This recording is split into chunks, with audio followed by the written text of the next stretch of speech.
Okay, we are live today, and today is going to be a very interesting live stream, different from the previous live stream I've been doing. I'll be answering a lot of questions, and I'm going to be live on my YouTube here, but also some people can be able to watch me on my Instagram. So if you are watching on the Instagram, this is a live stream in English language, purposely on YouTube, but I just put the camera on the Instagram so people can be able to get me over there. So I'm excited for that. So don't ask any Swahili question if you want to get your answer today. So let's go to the British language. Hey, okay, so welcome everyone. This is EBM here, and I welcome you everyone. First and foremost, tell me where you are right now. I know Brenda is there. Brenda is already here in America, so I'm sure she'll be here joining me lately. But also, I'm going to share the link, and I will allow people today to come here and ask me a question live. So you can come on the screen here and you can have a discussion. I'm not here to answer questions about green card lottery today. I'm here just to have a friendly conversation, sharing some funny stories, sharing some experiences in the real life. You can bring your experience of something. You can bring something. We can be able to do that. I see Temeng 2016 in Instagram is watching live from Houston. Thank you so much for that. But I also see some people here. Edwin is here.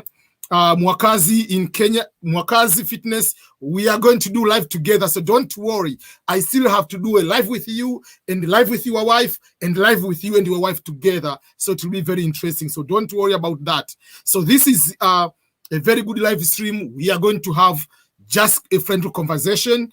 Kenwa Waweru is watching live from Kenya. I see Hakingowi joining me on Instagram. Miss Moni is also watching from Turkey. So we have people from everywhere.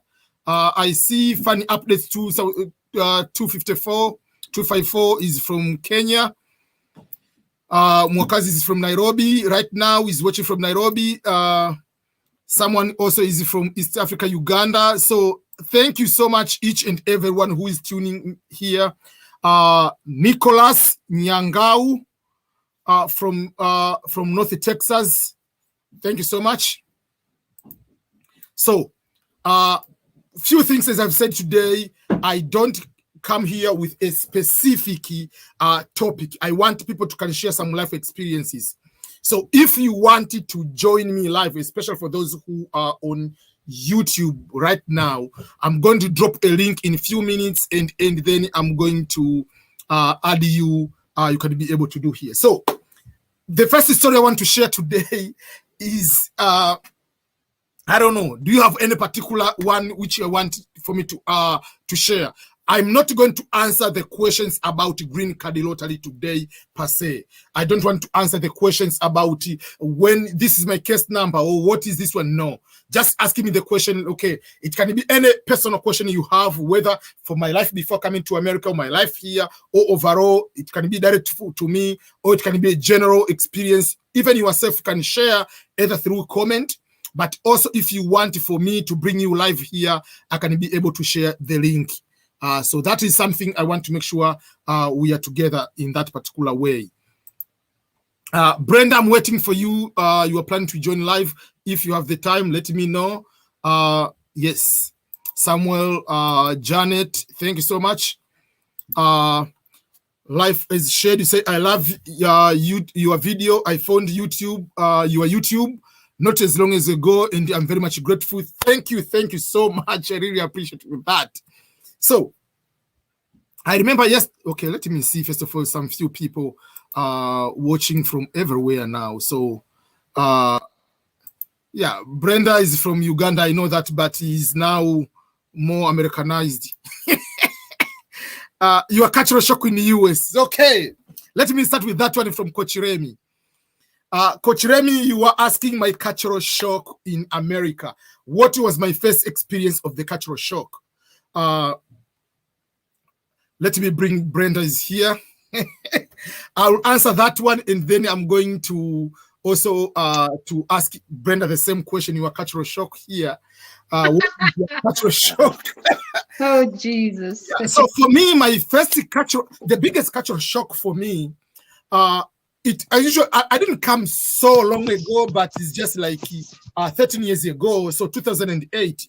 But back in the day, 2008 or before that, there are not so much of social media like right now. You can access if you want even a tour of any hotel you want or anything, you can see a lot of things, good and bad, whatever you wanted to do. So that is, so when I was coming here, yes, I knew, yes, there are rich people and poor people. That's we assume every country is that way. But I didn't imagine the magnitude that a white person can be at this level of poverty in that way. Yes, we saw coming to America back in the day, you see some homeless, all those kind of things. But we didn't kind of like figure out, like, even my roommate was from America and they say, oh, he's white guy from America. So, you know, we have homeless person. No, you are saying that way so that you cannot come to your country. But when I came here, I mean, obviously, I arrived in the first place was California for 1 week. You saw the poverty. Yes, you see the homeless, but it still is California. Still, we say, okay. Then I went to West Virginia. When I went to West Virginia, you know, is one among the poorest states in America. The level of poverty, you find a white American walking barefoot. Someone doesn't have even possibility of having the 2 meals in a day. It was a big shock. So for me, the level of poverty, the level of, for me, giving the few quarters change I give to a person out of the door, and they say, thank you, sir. So now I'm sir, right? It is bad, but I got a joy on that because I come to realize, yes, we understand we are all the same, but while you were in Africa growing up, we usually rated Americans, Europeans, everyone tourists you see, you assume that they have money. And now you come to their country, you see the level of poverty, and they call me, thank you, sir, by giving them just 45 cents. So I started to have a bad behavior. Like I work with a couple quarters, $1. So I just give to them, and then, thank you, sir. I say, okay, this is equality. So that was the worst part for me, was just to know the reality of poverty in America. That was the biggest cultural shock for me. The other one for me, the other one is just obviously keep learning here and there. It was about it on the food part. The funny one was about tea. You are growing up from day one. Tea has to have 3 things. This is the components of tea. It has to be hot. It has to have tea bag, which is black, not green, not yellow, just like Brenda. And also it has to have sugar. So then you can add milk, you can add cardamom, whatever you want. Those are extra. So we went to one conference. At that time, I didn't know. I've been here for like a month. Went to one conference. So there was a big jar of tea. I mean, it was not tea for me. I assumed it's Coca-Cola or Pepsi. So because sometimes they put on containers. So I just took I'm drinking Coke. What is this? Tea? I said, no, this is not a tea. No, it's iced tea. So I asked the question, why do someone drinks iced tea? Like tea is cold with ice? Okay. And then the other question was, and it was in the middle of winter then. There is this no, so why do you drink iced tea in the middle of cold winter season? And they asked me the question, you are coming from Africa, right? It's hot, right? Why are you saying tea must be hot? And you say you drink tea anytime you want when it is already hot. Why do you drink hot tea? I didn't have the question, so so yeah. So there are a couple of cultural. Those are the big one, but the rest you just keep here. Oh, this is something new, and you learn, and something like that. So to you, Brenda, what has been the cultural shock on your end? Oh, geez. Yeah, it's funny you're talking about iced tea. It's like, why do I have to drink cold? Like, what is this?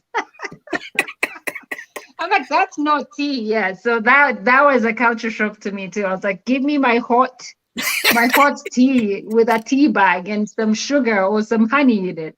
Exactly. So, but people here, you ask for tea, they bring you a straight from the fridge iced tea, and so you're like, oh wow, okay. So, so the other one for me was, let's see, well, I would say meeting my in-laws. That was that is a funny one, I believe. I want to hear that one. I heard the story of that one, so go ahead on your end. So that one was interesting. So first of all, I was the first Black person they ever, shared a table with, had a meal with. So it was interesting. They were very, very welcoming. I think, like when you get a new toy and you don't know what to do with it. You don't know how to handle it. Yeah. So I think I was like a toy for them. So they were like so fragile with me. They didn't know what to do for me. And so we started, they didn't know what I would eat, what I would like. So, but I was like, I'm easy. Like anything you guys make, I'll eat. And then first thing that showed up on the menu was shrimp. I was like, oh my goodness.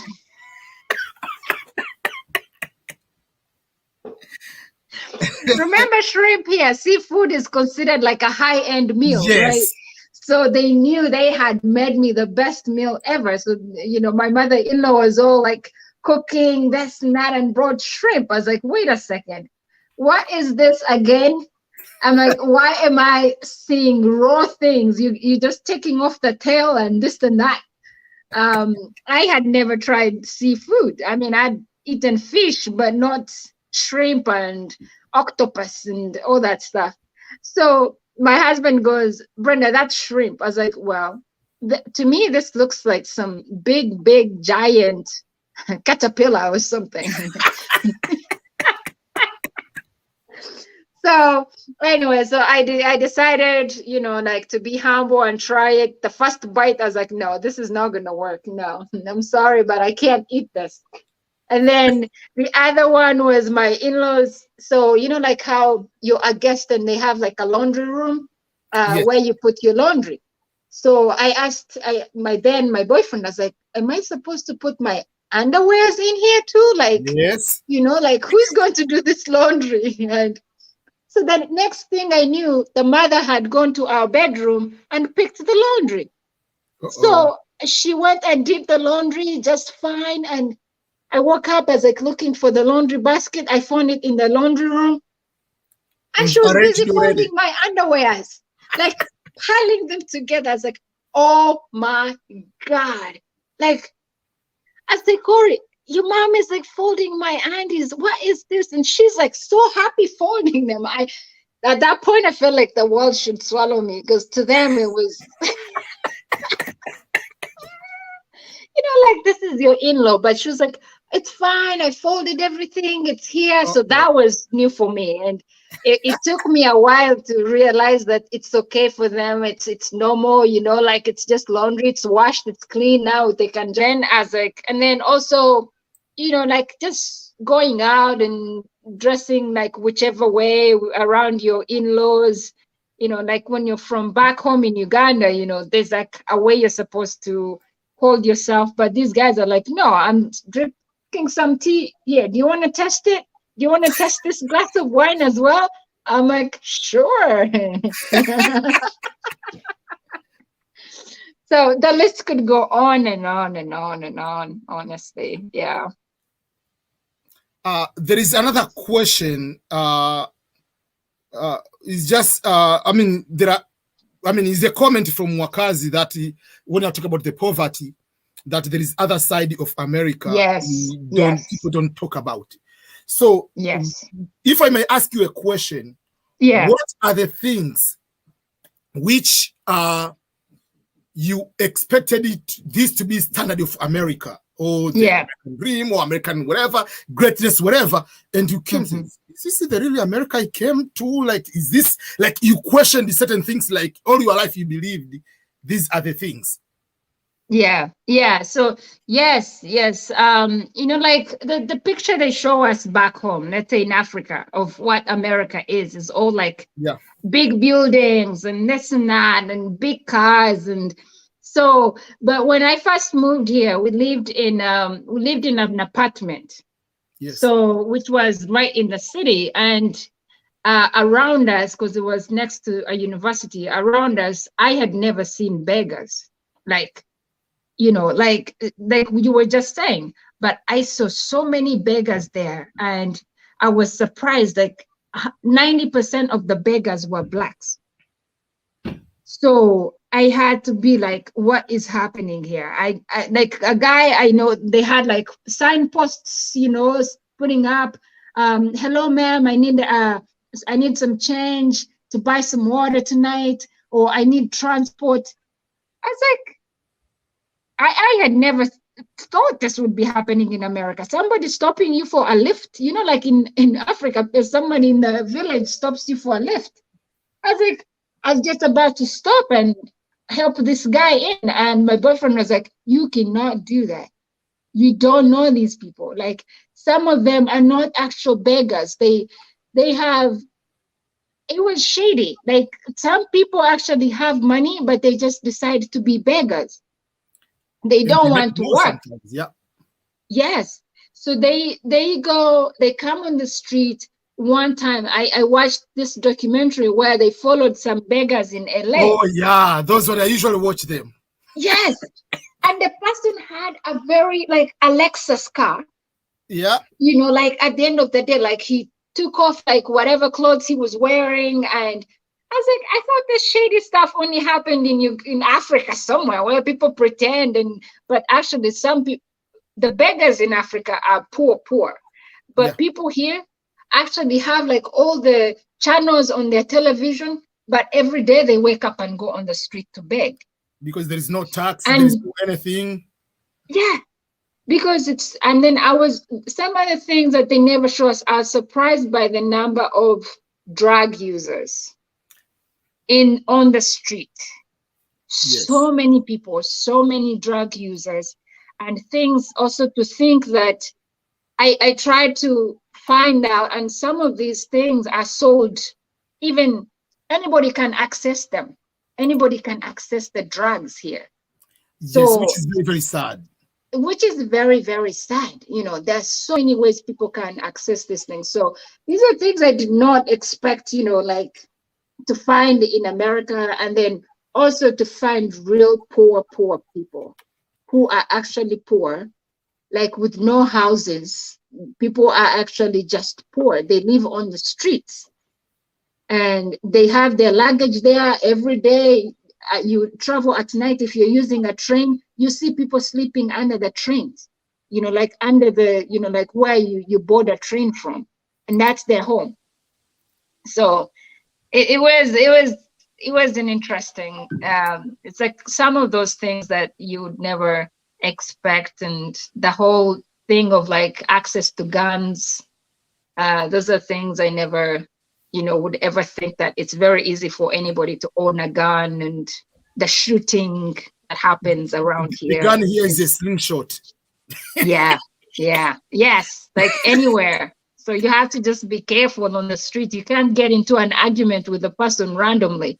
They could have a gun, like even racing, like if somebody's trying to overtake you on a street, you have to be careful. Like, don't try to race them. So there's so many stories, and now I've seen them in reality, and I'm like, oh, holy cow. Yeah. Recently, yesterday or the day before, I made a video, videos, one in Swahili, one in English, talking about the happiness in America and all around the other European Western countries versus Africa. And for me, I say Africa is the happiest places. And on my Instagram, people have gone like, but no, like, if is that true, come back to live in Africa. So they are just arguing, we are poor. I say, so for me, I want to break down to you, just for you, you can share, what is your experience, when the Coach Rem is here, you live in Europe, do you think, just by being in Western world, having good hospital, having good roads, having maybe better governments, is it a guarantee of this kind of happiness? compared to the Africa, you can have your matoke, you can have your cassava, and just go and dance whatever over there. What is your understanding on that issue of happiness? Yeah, so I have happened to live in two different, let's say, neighborhoods. So I'll give you an example. A neighborhood where I'm surrounded by people who are struggling. And then a neighborhood whereby these are people who earn over $200,000, a year or and above, like and a learned, group. So, and I've found that money does not mean happiness here, does not make people happy here. And the more people have, the more angry they are, surprisingly. And more stress. Yes, the more stress, like you see this like at your jobs, like where you work, you have a boss who you've visited his mansion. He has like everything that you'd ever dream of, like I have a mansion, I have 3 people that come to clean my house, but people are miserable. They're still miserable in there, like they're crying in the Mercedes Benz. You're like, what is wrong with you? So exactly. And then you have a person back home. I don't know. I think there's like some kind of emptiness, like still that I don't know if it's the economy. I don't know if that's how like the life here has been structured. It's hard to find a person who's happy and satisfied with how they are, like back home, I feel like people have no money, but you find a very happy person. They have $20 in a day or in a week, but they just happy. You can see it on their faces. You can see how they walk. You can see how you interact with them. They're just happy. And people, I'm not saying people here are not happy, but there's a degree of happiness that is temporary. Like they'll be happy for like an hour, and then you see like some kind of thing switching off. Like I don't know if they're worried about the bills that are coming at the end of the month. Yeah. Something. So I don't know. Coach People Remy, back home are happy. They're happy with their poverty. What is but your they're opinion happy. on that and your experience? I think money, good hospitals, it's not what will make someone happy. Like I found that in Europe, people are most of the time lonely, and like people who have parents, once their parents are old, they just drop them in retirement houses, and there is a certain disconnect. So yeah, because there is no social interaction, so the happiness is very low. Because people are running behind careers, but they're not running to strengthen like the good relationship. interpersonal relationships. Yeah. And like we Africans put that thing first, to have good family, friends. Yeah, so that is like the thing that is causing people to be unhappy here in Europe. Yeah. And also the stress about everything in Western, as Brenda was saying, is very structured. So people are fighting on that, fit in that structure. Yeah. But in Africa, because you don't have structure, you are free range. You don't worry too much about retirement. But here, someone from day one in high school is talking about retirement. So your goal is when you retire, how much money I have, how much, whatever. For me, I say I have a house, but it's not my house, it's a mortgage. But someone there is having a small house, but it's his or his hers. Yeah. Finish your a house, you are there, you have your banana plants, you have your kitchen with your everything, even if whatever, you go and cook every single day, buy from the fresh food. So there is, even if you don't have much, but it's cash based, but it's yours. Yeah, here, I agree. I have a house, but it's a mortgage next 30 years. So I cannot say I'm quitting the job today. What am I going to do? I'm going to survive. But in Africa, I can quit the job and you can start selling eggs. I'm not selling any eggs here because there are one, for instance, in Nebraska or whatever, there is one company is producing over 2 million eggs per day. How are you going to compete with that company? Yeah, hard. So yes, usual like yes. It doesn't mean that when you are in Africa you are automatically happy, but the degree because of there is a I think the trust in God. expectations, yeah, your expectations are different, like for Yes. people back home. And so they, you know, like they don't wake up and are thinking of, well, some people think about retirement, but they live at, there's a way they, you know, they take it a day as it comes, you know, like the expectations here, like to ourselves, are too much, you know, like people know, okay, this month is almost ending, so what's next? This job is not even permanent, maybe like I could be tossed out in like a month, so what happens? And then you have mortgage, like you were just saying.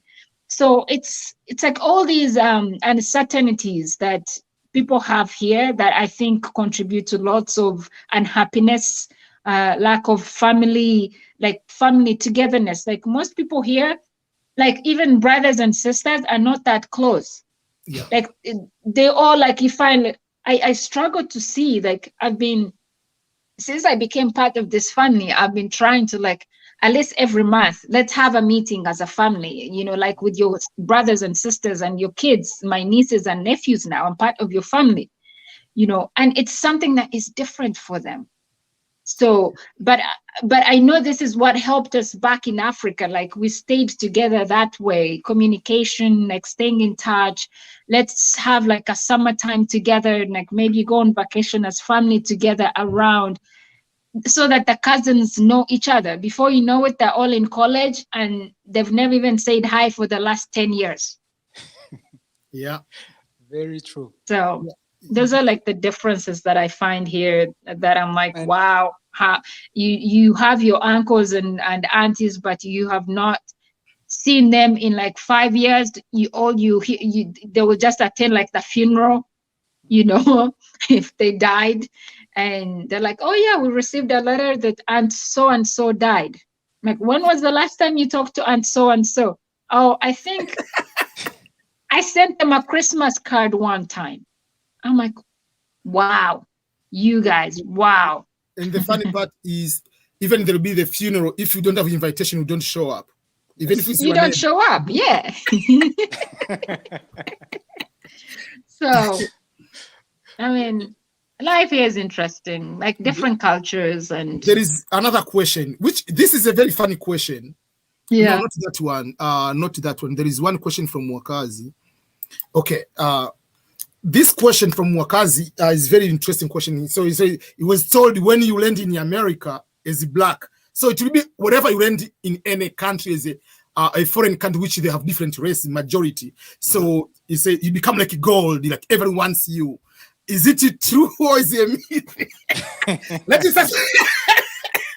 Wakazi, first of all, you are physically fit, like kind of that typical black guy, attractive, whatever. Were you gold in Europe?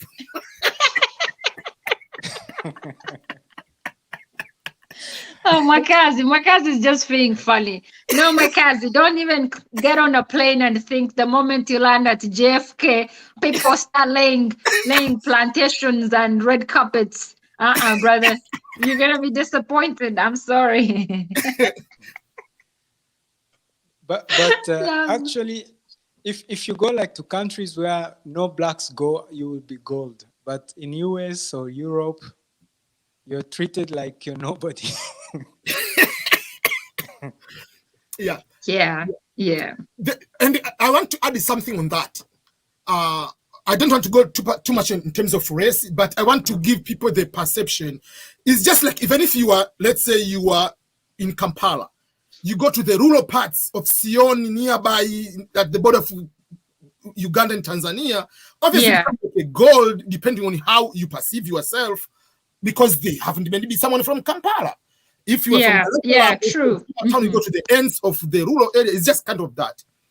So it's just like when a white person or Arabic person or Spanish person goes to the rural parts of another country, is you are brand new, they haven't seen you. Yes, you can be gold or not gold, it depends on how you perceive yourself.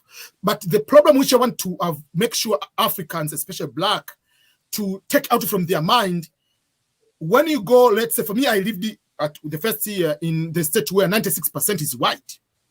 Wow. So it depends. You can go to the event, maybe 600 people, and you are 2 black people. So it depends. Are you going to be demoralized that all of these people are looking at me? They're discriminating me. Oh man, I'm the superstar in the building now. So it depends on your perception on how you handle that. Are you going to be as a fame superstar, or your ego is going to be down? You know, I'm coming from East Africa. I'm from Zamunda. I'm the one. The king from I'm the one. Zamunda. I'm the one who's been seen in the newspapers everywhere on Discover Channel. Yeah, so overall, it's just your perception, like overall, like how do you don't lie too much, like you are signing of the king, but overall, it's just how you handle yourself. Yeah. Some people, I've seen so many people, whatever people are, there are so many other races, they get intimidated in one way because they, not for me, I take that fame. Yes. Yeah, take it. Yeah.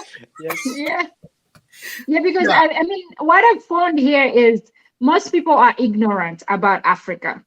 So, and it's not even funny. It's not a lie. So I have found it in, like, at first, I used to get offended by people's questions. You know, the moment they ask you, the moment they hear your accent, they're like, hey, so where are you from? Oh, I'm from Africa. I'm from Uganda. So, and then people would just ask you random questions about Africa. Some like Let me things ask that one. maybe exactly, like people Did you- they'll ask you about Idi Amin immediately. Did That you have is a even lion as person a who's pet? maybe watched. Right. So, or they would say, oh, so you, and then they'll come up with questions, maybe something that they watched on Discovery Channel. Oh, so you guys, like, now, I'm sure if somebody saw a video from South Africa of the lions and elephants on the street, so now they will ask you, if you say you're from South Africa, they'll say, oh, so how did you survive the lions? We saw the lions on the street in the riots. Because it's what people have watched, it's what people have been fed. They don't take more effort to know, to learn about what happened Exactly. in other countries. And it could be the same for me as well.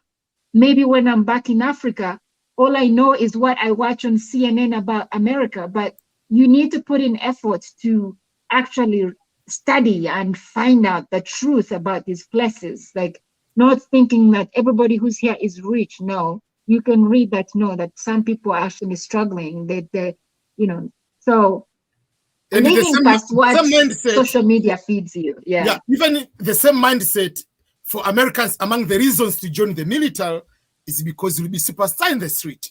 Yes. Oh, wow. Yes. So whatever, and some people, when you wear that uniform, man, wherever you go, thank you, sir. Thank you for your service. So some people, and many women prefer to get relationship with the military people because it's very secure, whatever. So there are that myth. So there are some people, they believe that if you get in the military, you go out, every woman will say, hey, I want to. No, it's not true that way. So I thought people liked the military guys because of that discipline. yes, discipline, but mostly it's just security life, because this person will have good health insurance. This person will have the VA home loan, will have a good education. If they continue, will get job quicker. So there is that kind of security in that way. Yes. Okay. So remember, like one of the funny story where while we are deploying to go to Australia, I don't know who brought that stupid story that because when we go to any country, you are in the Navy, before you arrive, every person will be at the edge of the ship, at the edge. You are rotating. You are wearing, because if it is summer, you're wearing the white uniform, so you are all like, no smiling, nothing like. So it's very beautiful when you go to any country. So that one guy said, when you go there, all women will be waiting for us. I said, who is going to wait for you? Just that's funny. Yeah, that's funny. So yeah, you are not going to be gold. For me, the question which I didn't like most, but I found the way on how to answer it. This was the beginning. So when are you going back home? Like, so my question is, so what is home? Yeah. In Africa. Okay. So I asked the question, where is your grandfather from? Oh, I have Irish blood. So why are you not going back home to Ireland? To Ireland, yeah. I have German blood. Why don't you go back there? I said, the difference between me and your great-grandparents, they came 1860s, I came to US 2008. That's the only difference. But I'm legally here, you are legally here. So where I'm going home, this is home. Yeah, this is my home. I just landed into the world. I'm not going anywhere. Right. You know, sometimes when they ask you, will you go home? And you say, I will go home. They also get shocked. They're like, you will go back to that type of... I'm like, that's where Living, I feel yeah. most happy. That's like where I feel at home. So it's always like very fun, you know. Yeah, it's very interesting. Yeah, but I mean, overall, it's just like to take the time to learn something, but not get intimidated wherever you go, whether you are minority or you're majority. But sometimes we forget ourselves when we are majority. Like, it helps for me, like living in America, it helps a lot to sympathize and understand sometimes what's going on for maybe white people when they come to Africa. For us, see cool, like, hey, mzungu, like, but for me, if I'm coming here and you call it black, no, I'm not happy with that. So, like, for me, like, yes, I'm black, but do I need to be reminded I'm black? So the white person, oh, white. Do you need to remind them they're white? So there are certain things like, even though the mzungu, I avoid to use it. Yeah.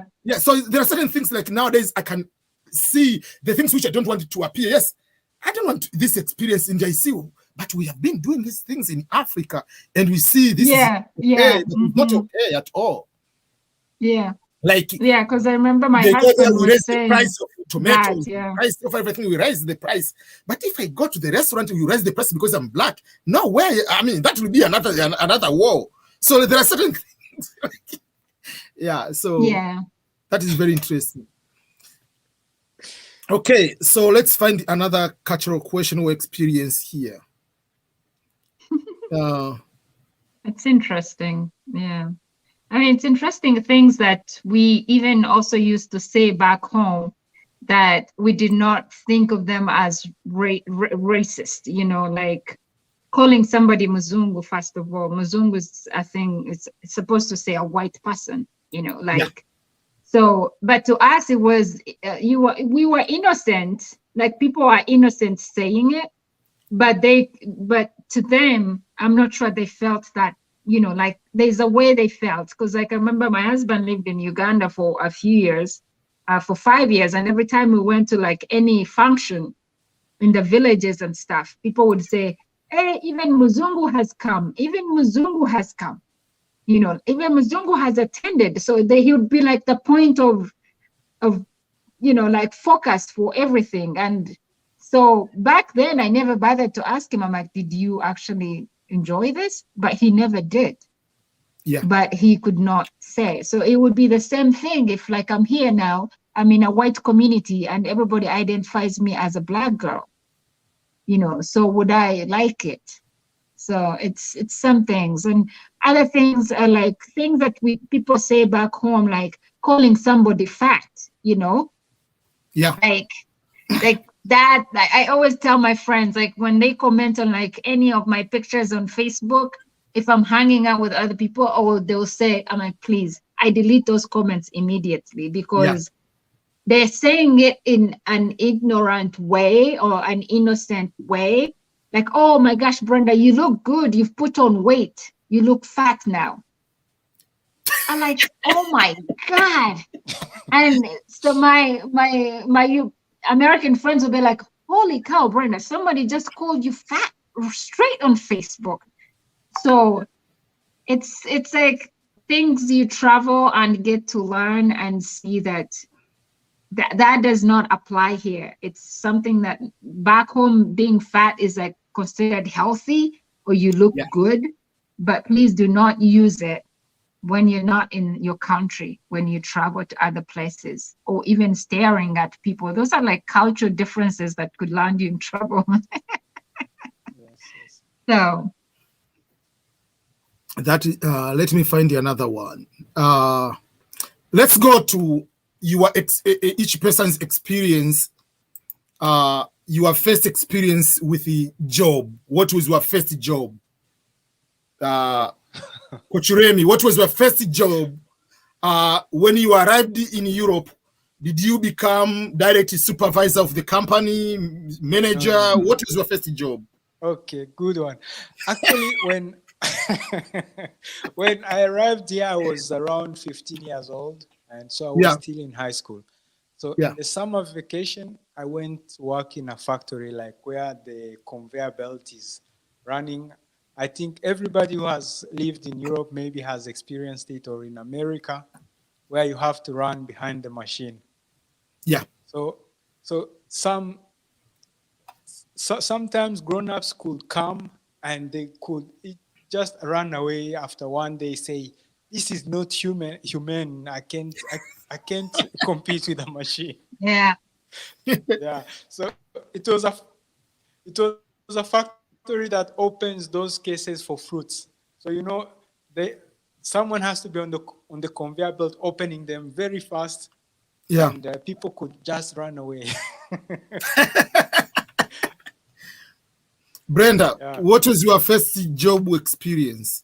Supervisor? I don't know. Everybody's frozen, I think.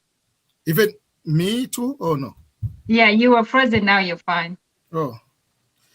What is your first job experience? Me? Okay. So when I first got here, that was in 2007.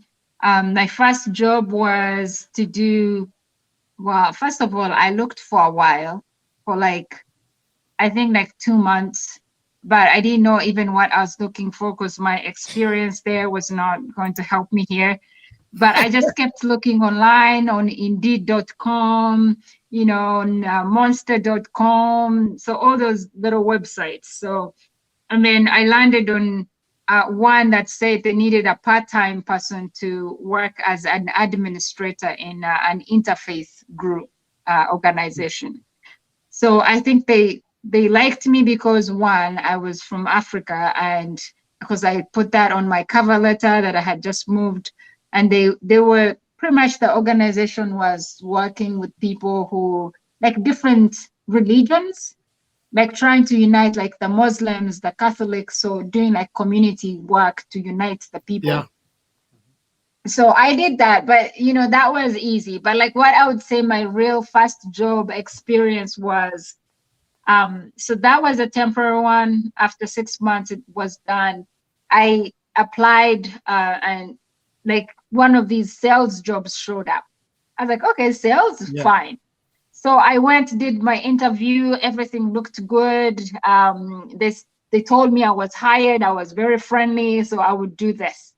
I was like, what? This is awesome. And they told me I'll be making around 100,000, plus bonuses or with bonuses, maybe that's what it was. I was like, wow. Yeah. So I went back home, told my husband, he's like, that does not sound real. Yeah. I was like, well, it's not you going to do the job. I am going to do the job. So I didn't want him to bring me down because I'm doing it. I can't just give up before I do it. So, because I don't usually just give up on anything. So I went anyways. They called me again the next day. We went to the office. I dressed up in a nice suit.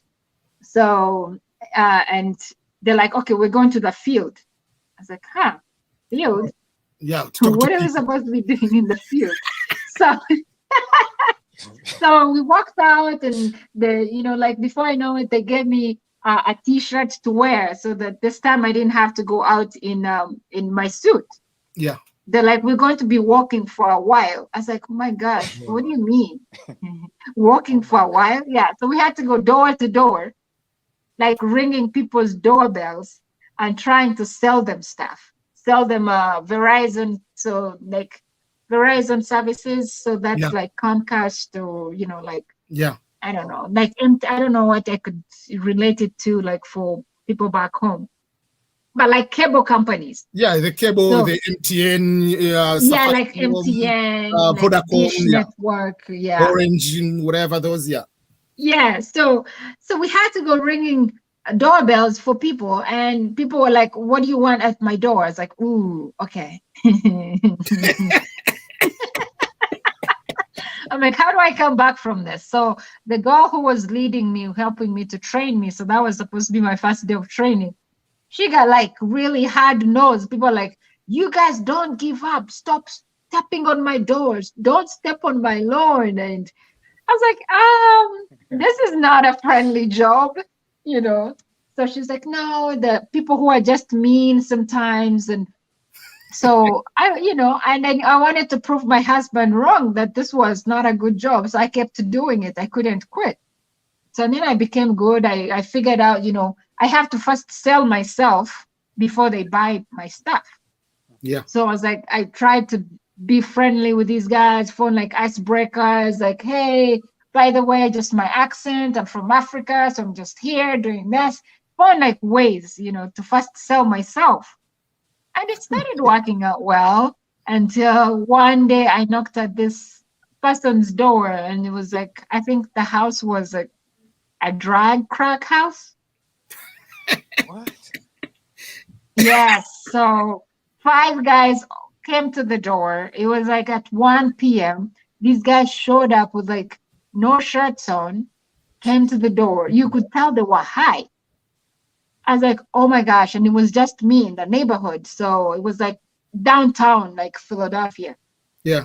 So they're like, yo, what's up? What's up? What's up? These black guys, like, what do you want? What do you want, babe? What do you want? So they started like doing the sexual, like slangs on me. And I was like, okay, this is not good. I'm so sorry, you guys. I gotta go, but I was just checking up on your services. And then the guys followed me. So they came out, and I had to call the police. Because I was like scared. So, and then, like in such neighborhoods, there's always a cops nearby. Yeah. So because they know there's always chaos in some neighborhoods. So I called the police. I was like, I don't feel safe and I'm not driving. I used the bus to get here. So I didn't know how to drive that time. I didn't have a car. So they're like, okay, we'll drop you back to your office. Yeah.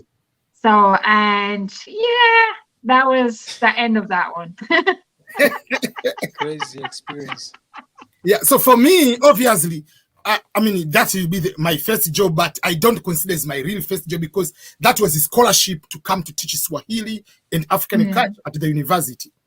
So that was already there. The funny part about that, prospectus is written Professor Ernest Makulilo. So in US, they call me professor. So up to now, my resume, it has a former professor. So I use everywhere. But apart from that, I did like how many gigs I did from there. So I was teaching like 2 days in a week, like 4 hours, and then you have the office hours as a professor. But I say the students write me email if you want to meet me. So usually I don't go to the office. They don't care. So, and because they allow you to learn more about American culture at the university. So I went to work at Pizza Hut in the cafeteria. Yeah. I don't eat pizza, but I was making pizza. You were making the pizza. Yeah, and I don't eat them. Yeah. So I was doing that one. And at that time it was like $7 per hour or $6. I mean, it was $6.50 or $7, I think. Yeah, that's like minimum wage. Yeah. Yeah. And then on twice per week, I got to donate plasma. So donation of the plasma, they take out the blood, and there is the machine. The machine is going to separate blood and the plasma, which are the nutrients which are within the blood, and they take blood back, and the plasma is going to be given just like for the kids who are born without plasma. So that way, so they have to be going to be injected to people because there is no way you can create a pill for that. So they have to do that one. So for them, because you are saving life, they give you $25 per donation. So for me, I go there, you watch a movie, they give you cookie, they give you juice, $25 for like 30 minutes, an hour, then I'm gone. So that was it. And then wow. Then I did the job of selling the knives, but that didn't go well. So that's why from that moment, any job they tell me will pay commission if you sell something, no. So I usually don't, because it didn't go well. But the advantage, they gave me the first set of knives. Yeah. So like using them, but they are okay. But yeah, so this is how I started from. But even late down the road, I already finished my master's. You don't have good jobs. Sometimes because I finished 2009, 2010, I finished my master's. It was the peak of that financial crisis. You apply like $500 jobs per day. You don't get interview. You don't get. Yeah. I did one time to go to work into one factory for plastics. 2 people in the entire factory, they are the only one who speak English. The rest they speak only Spanish because there are so many Mexicans in California. So in order for me to have to work, and obviously it's cleaning, taking out the thing from the plastic, whatever, you put the bottles, whatever. So they have to pair the jobs with that guy, or the supervisor has to show by action, then you have to do. Mm-hmm. Then another time I quit that one. I went to another factory. That was the clothing factory. That was like cleaning the entire factory, toilets, whatever. And the funny part, people do not know that this guy is educated. They think this is just a broke black guy is just chilling. So one day I was cleaning the office of the owner of the company. There are 3 people, 2 are brothers. So I saw the picture of Serengeti. So I saw the picture, so I was looking at it. So the guy was there, said, "Do you know that place?"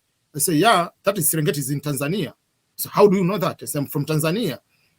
So we just started, so during the lunchtime, he came to sit with me. So we're just talking. So what are you doing? What's your plan? Whatever. So at that time, I planned to do PhD. Then I quit. And then at that time, I didn't get any job. I said, okay, I'm going for scholarship for PhD. So I got to go to South Dakota at that time.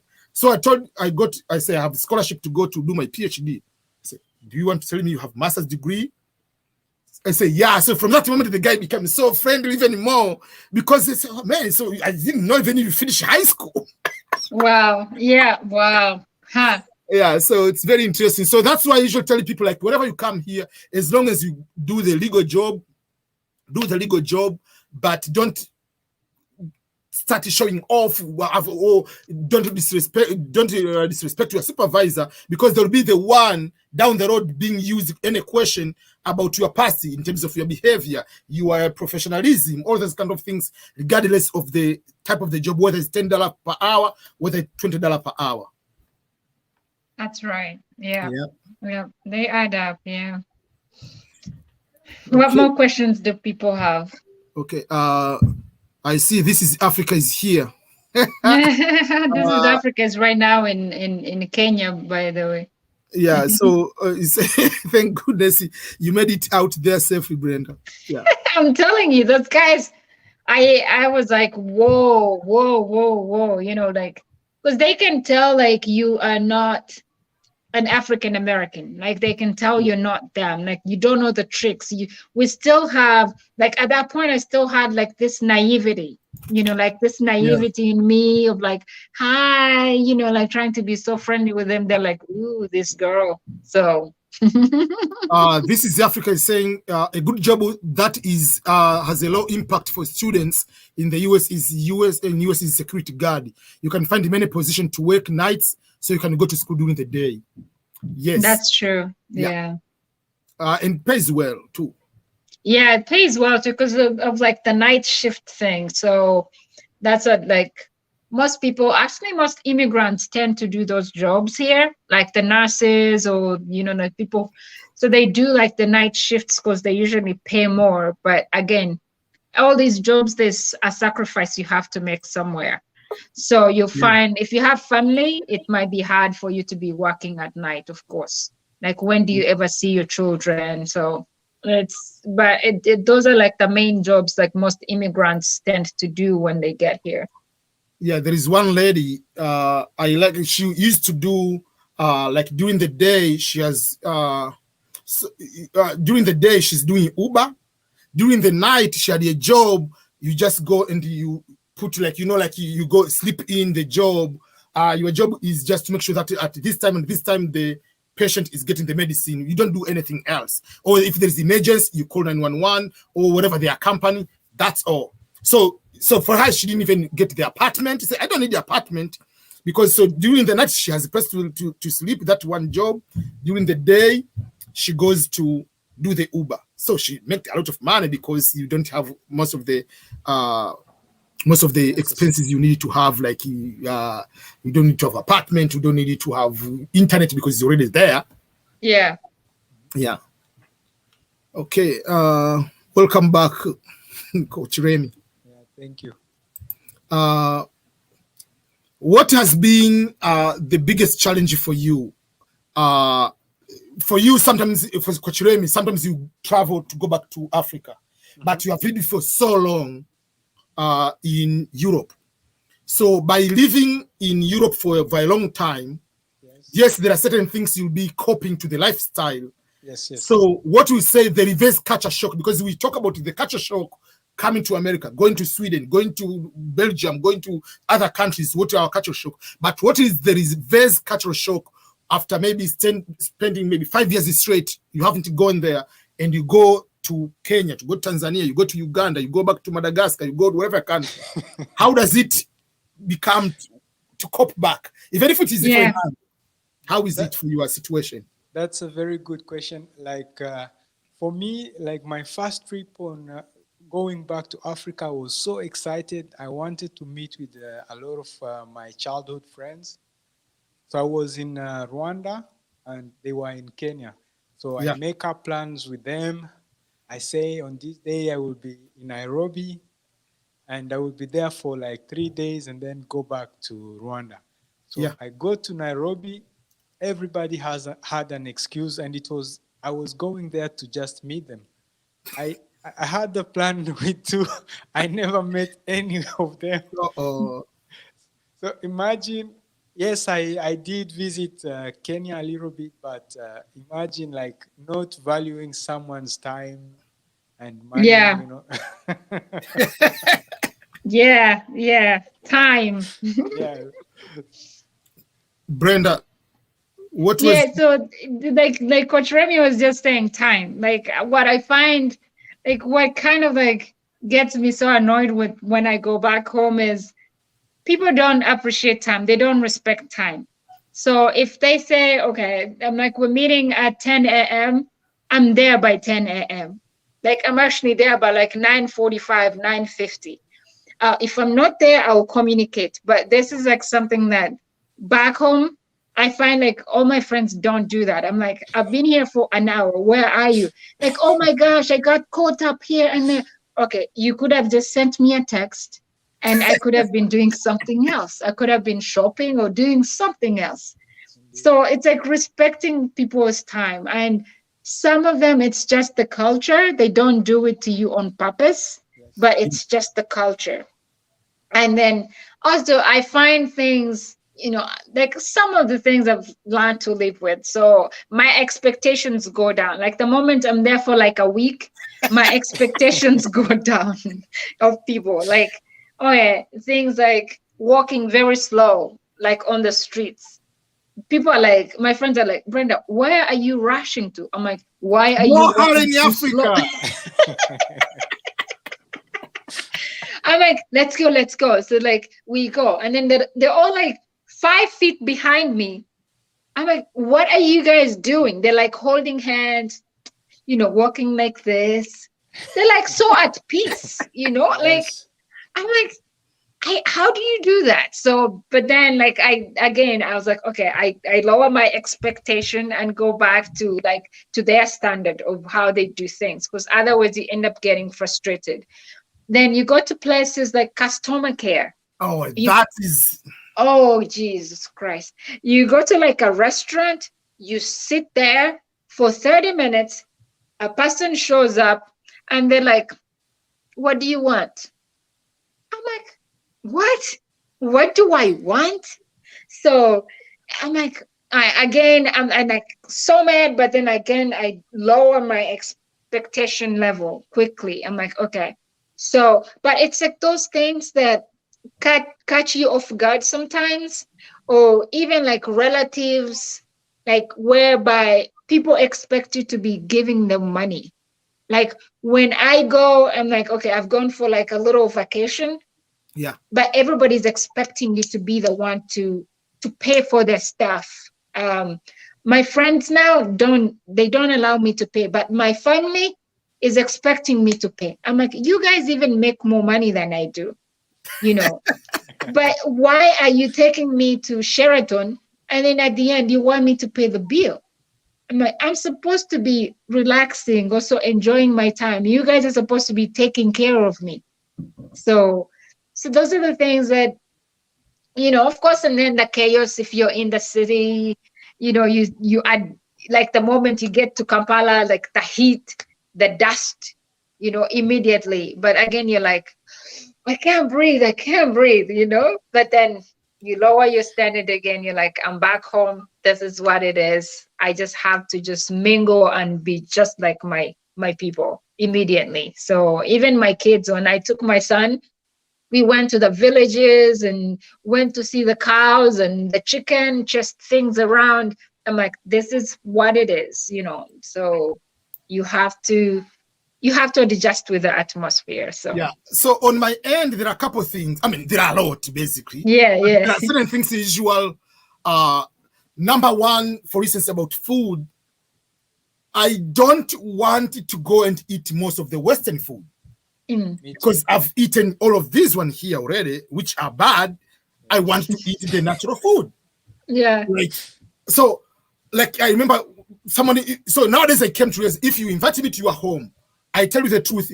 Please don't make this food. I prefer 1, 2, 3, if it's possible. Yeah. But for them, sometimes I say it's not disrespecting you. But one day I went there and they put macaroni and cheese. Why are you cooking macaroni and cheese for me? First of all, I don't eat macaroni and cheese at all. Even in America, I don't eat. It's just like I go there, you give me peace. I don't eat at all. But even if I'm eating, that is a normal food in America. It's not a fancy food. So one person I say, okay, I'm coming to your house. I want to make it was cow's intestines and ugali. That's what I want. And make it with veggies and chicha. That's what I want. But this is low quality. No, I don't care. This is what I want to eat. You want me to be your guest?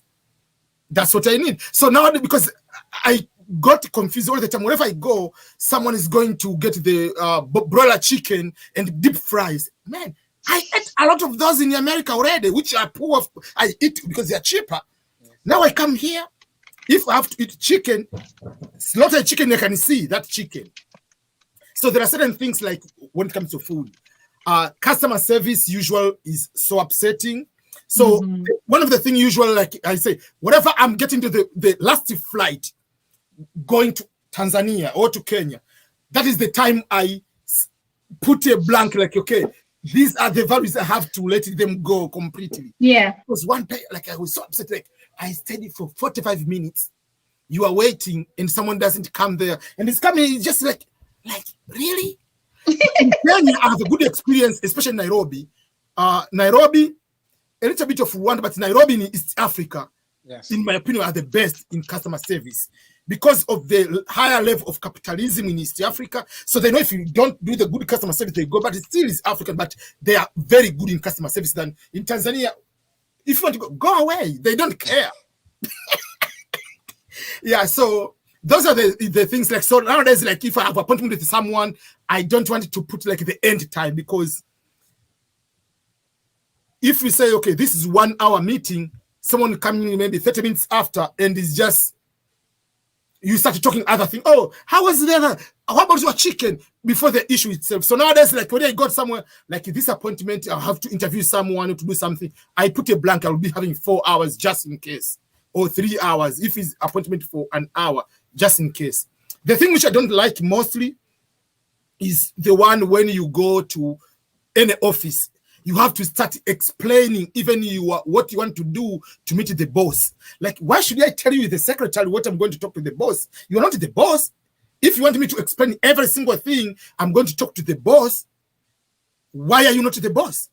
So it's just appointment. Yes, I have appointment. Yes, is the person in? Say, what do you want to talk? Can you tell me first? You are not the manager, so just do your job. Let me know if I can. So that is the thing. Like usual, I'm getting upset usual, but overall, the no hurry in Africa. When I go to the last flight, I even have a T-shirt of no hurry in Africa. I don't have to have any stress. Then I enjoy. And when I'm coming back from the airport, I'm getting to now I'm coming back to the normal. Like one time I was in Nairobi, and there is one guy, we are in the line, and he just did the African thing, like crossing over almost all people. Like, so there are white people, they felt bad. They didn't want to tell the guy, say, no, go back. So they say, yeah, even if we're upset, but we feel bad to tell the person to go, because when you are white, you cannot yell to a black person in their own country. I say, no, like, we are all in the line. We are all going to the same plane. Why are you? So there are certain things like, yeah, so it's very interesting. Yeah, that's funny. This is Africa says, just 2 days ago, I walked into KFC in Southfield Mall in Nairobi to look at the menu. I was about to vomit and walked out because I remember how awful American food tastes. Eat the African way. Yeah. That's the best thing. Like when I'm excited, like going to Africa, is just the food. I can eat the food every single day, fresh. I can eat the cow slaughtered today. That is the best part. Yeah. I don't like when, especially the Western flight, the last version, like when you are going to maybe to East Africa, they give you pizza. Like, give me rice, give me chicken, give me like Emirates. They give ugali. Even they started ugali. They did? Wow. Nice. So yeah, that I would eat. Yes. Yeah. Sorry, I didn't cook for you, guys. Yeah, so he wanted to eat the yeah. So those are the few things. Yeah, it's very interesting to go to have the reverse cultural shock. Yeah. Okay. I wanted to share the link if anybody wants to come here live, because if they have any particular question. Mwakazi, your wife cooked the African way. I was so happy and honored. Yes, Mwakazi is a very nice person. Usually, if you are a YouTuber and you go to Kenya, is giving you a free place to stay. So my next year trip to Kenya, let's do live videos from Mwakazi headquarters. EBM, let's plan a YouTuber in the diaspora trip to the Mwakazis. Yeah, that would be good. That would be good. Yeah. Yeah. We can even camp outside and spend like my holiday 1 week there and then go to Uganda. Yeah. I put the link on the comment. If any person wants to join, you can click the link and come here and to ask a question or share your experience. Hi, sister to sister. Yeah, I have to go eat ugali. Someone told me it's ready. Okay. Yeah. Yeah, it's eating time. It's a bit late. It's 8 p.m. now. Okay. Oh yeah, go eat. Go eat. It was a pleasure being on your platform. Thank you so much, and until the next time. Thank you so much. Yeah, there is someone in my, now I'm also on Instagram, made a comment. Aberum is from Afghanistan. Your food seems so familiar to Afghan food, and I confirm that one because my roommate for my master's degree, Ishaq Hassan, was from Afghanistan. So the other time he said, "Oh, I'm cooking my food," he said, "But that is the normal food. Like the way he's cooking, the way I'm cooking is the same." So usually I can cook and he's eating. I can cook, I can eat. So Afghan food is more or less the same. So there is a comment from This Is Africa to remind you that if you go to Mwakazi, it's a very huge homestead too. Yeah, I can't wait. I'll visit them soon. Yeah. And he's inviting This Is Africa to next time to go to Mombasa. So any person who wants to come live, that is the StreamYard link. You can come join here. Yeah. EBM, what has been your experience, let's say, around your people or in society in general being in a biracial relationship, for example? For me, because I lived in California, first Bennett was born in California. Claire was still very young when he moved here. In California, it's normal. It's normal, yeah. It's normal, so it was not that much that way. But we lived one time when I was broke, we lived with my in-laws. Yeah, which was the difficult part, like African man with your ego to live family. That was the difficult part. But apart from that, so while we were there, that city they live, it's 45 minutes from LA, but it's more white and the Latino is not a lot, but more was Asian, like especially Filipino, Taiwanese, whatever. But it was very rare to find the black people. So we found maybe two. There was one black husband and wife and their kids. We meet at the church. So that is something very few times happened. Apart from that, so the only challenge, the crazy part used to be, especially when it was young, whatever they see black person, so if it doesn't look well, is thinking that is the father, because you are used around, you see Filipino, Latino, white, and the only black you see is your father. So you see another black person, you assuming that is your father when they are little young. Or when I was in the military, wear the uniform, whenever they see any black person with the military uniform, especially Navy, oh, Baba. Say, that is not. Oh, yeah. Yeah. So there is that part. But overall, nothing. Even when we came to Missouri, Kansas, there are so many people. It's mixed. It's just a normal thing. Just normal. But the funny part is, the kids usually they are not aware about their mixed or whatever. So one day, one of my coworkers posted on Facebook that, and you remember the Black movement, whatever, during the summer. So they say, oh, my student, the person is the husband is white, and the other one is another is from Asia. But so my student is lucky to get a black teacher. So Claire, I was sleeping on the couch. Marie is on the dining table. Claire was doing her thing. Claire, she was going for the preschool. She said, I also want a black teacher too. So Marie said, why do you need a black teacher while you have already a black dad right here? Said, you have your father is there. He said, so? Do you know your father is black? He said, no, that is Baba. Oh, the innocence. Oh. I want a black teacher. My that is Baba. So for her, like That's funny. Wow. So I mean, kids are innocent. Yeah. It's very That's interesting. nice. Yeah. So for me, I don't have any particular kind of like those kind of experiences. But the other funny part, when they are born very, very young, I usually don't like to carry along the baby and they walk around, like when they have the walk in the evening, because the kids are more white. So there's where this black is still this kid. Like I'm aware with because one day they're like looking at you like, is that your child? Even like Faustina now is more, is mixed. So I told Faustina, so we are walking out from Sam's Club in the supermarket. So Marie was coming, so I carried Faustina. I was running with her to go to the car. So there is one white person was just looking like, talking like the phone. So Marie started laughing a lot. I said, so Marie had to make a comment. That is the father. Like, because the guy was like, this guy kidnapped the white kid. And that's funny. Yeah, so I just usually like be aware sometimes, like, especially when they are very, very little. I don't like to run with the child. Like, obviously, okay, why? Like, you have a white kid around. The more they grow, you see the changes, you be able to see them in that way. Do you have that any experience with the international? No, the funny thing is, I think where I used to get like an eye roll is more back home.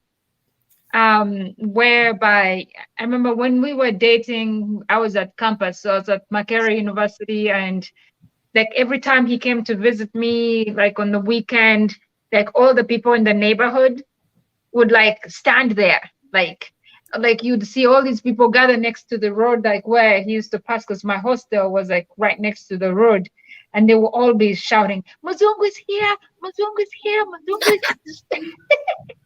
Muzungu is picking up the girl. Muzungu is picking up the girl. So, and then the kids would also come. So I was like, Jesus Christ. So, but then even in like restaurants, like every time we went out, I feel like most times it might be different for like a black guy with a white woman might be different. A different perception. Yeah. So, because like me, like back home, you still like people would look at you as a prostitute, as still like So you'd get like that reaction in places like the bars. If we went out to watch soccer on the weekend, you would see people like, oh, why is this girl with a Mzungu guy? But so good enough. He wasn't too old, so they would not say like, we're all like almost the same age. But you'd still get like those roles. Like we went swimming here, you'd see like people serving you would look at you like, you're doing a wrong thing, kind of. For me here, I don't have the problem in America than in Africa. I've been with Marie once, and I've been with Benedict once, so I have different experience. When I went with Marie, we just got married, and within a month we went to Tanzania.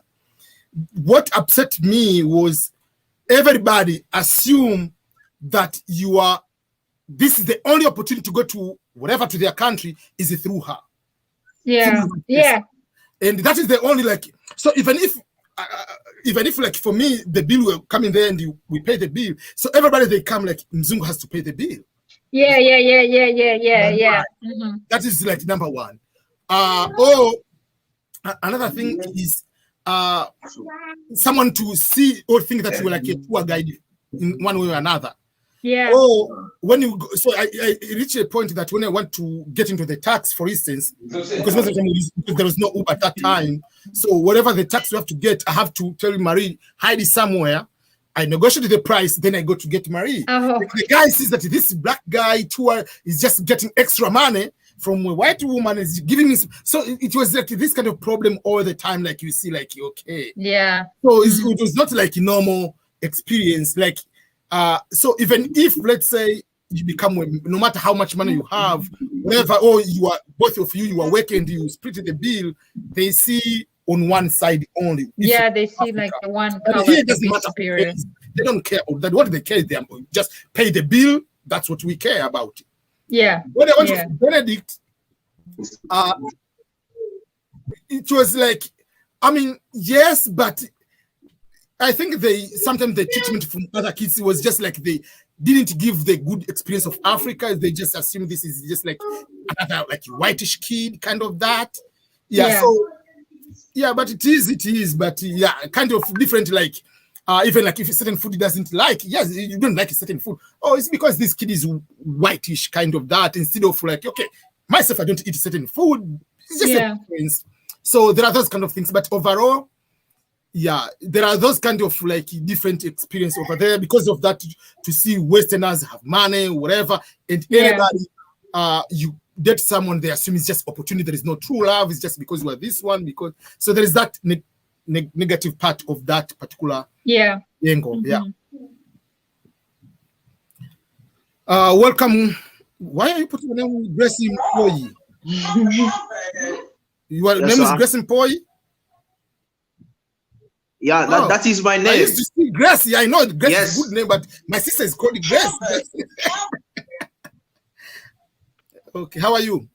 Yeah, that is an amazing name. So most of the people, they always laugh and be amazed to hear that name from a male. A man get Grace name. Yeah. So in my opinion, I'm coming from Congo. I'm a Congolese guy.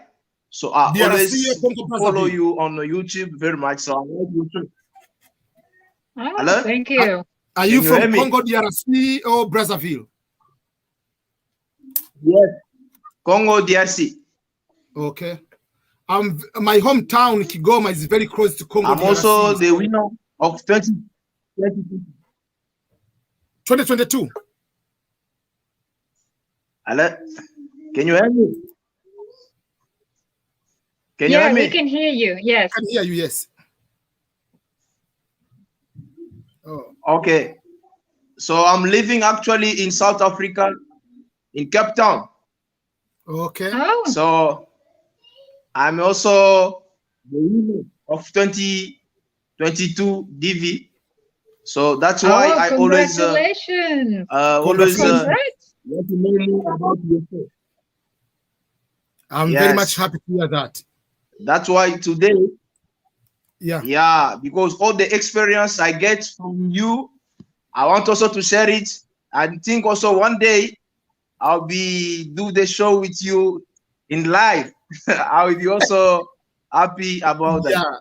So I always see the people from Tanzania, Kenya. I never see a Congolese guy. I think I'm also the first one to Yeah. be But in I know live a in lot of, show like this. yeah.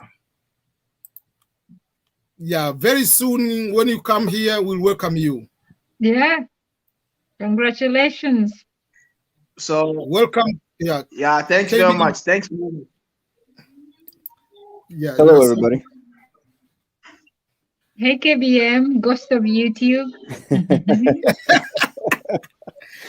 Where's your Yeah, face? Where's your face, KBM? We want to see your face. I just woke up, so I'm gonna sign off on that note. I have a jet lag face, so yeah. Oh, did you Uh, get back already? Yeah, I Yeah. got back about almost 12 hours ago. Oh, that was a short Yeah. trip. You are still African time now.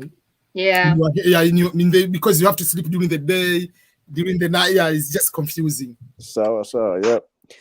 Yeah. So yeah, I wanted to say like when I got to Ntwapa, which is just like north of Mombasa Yes. from the SGR.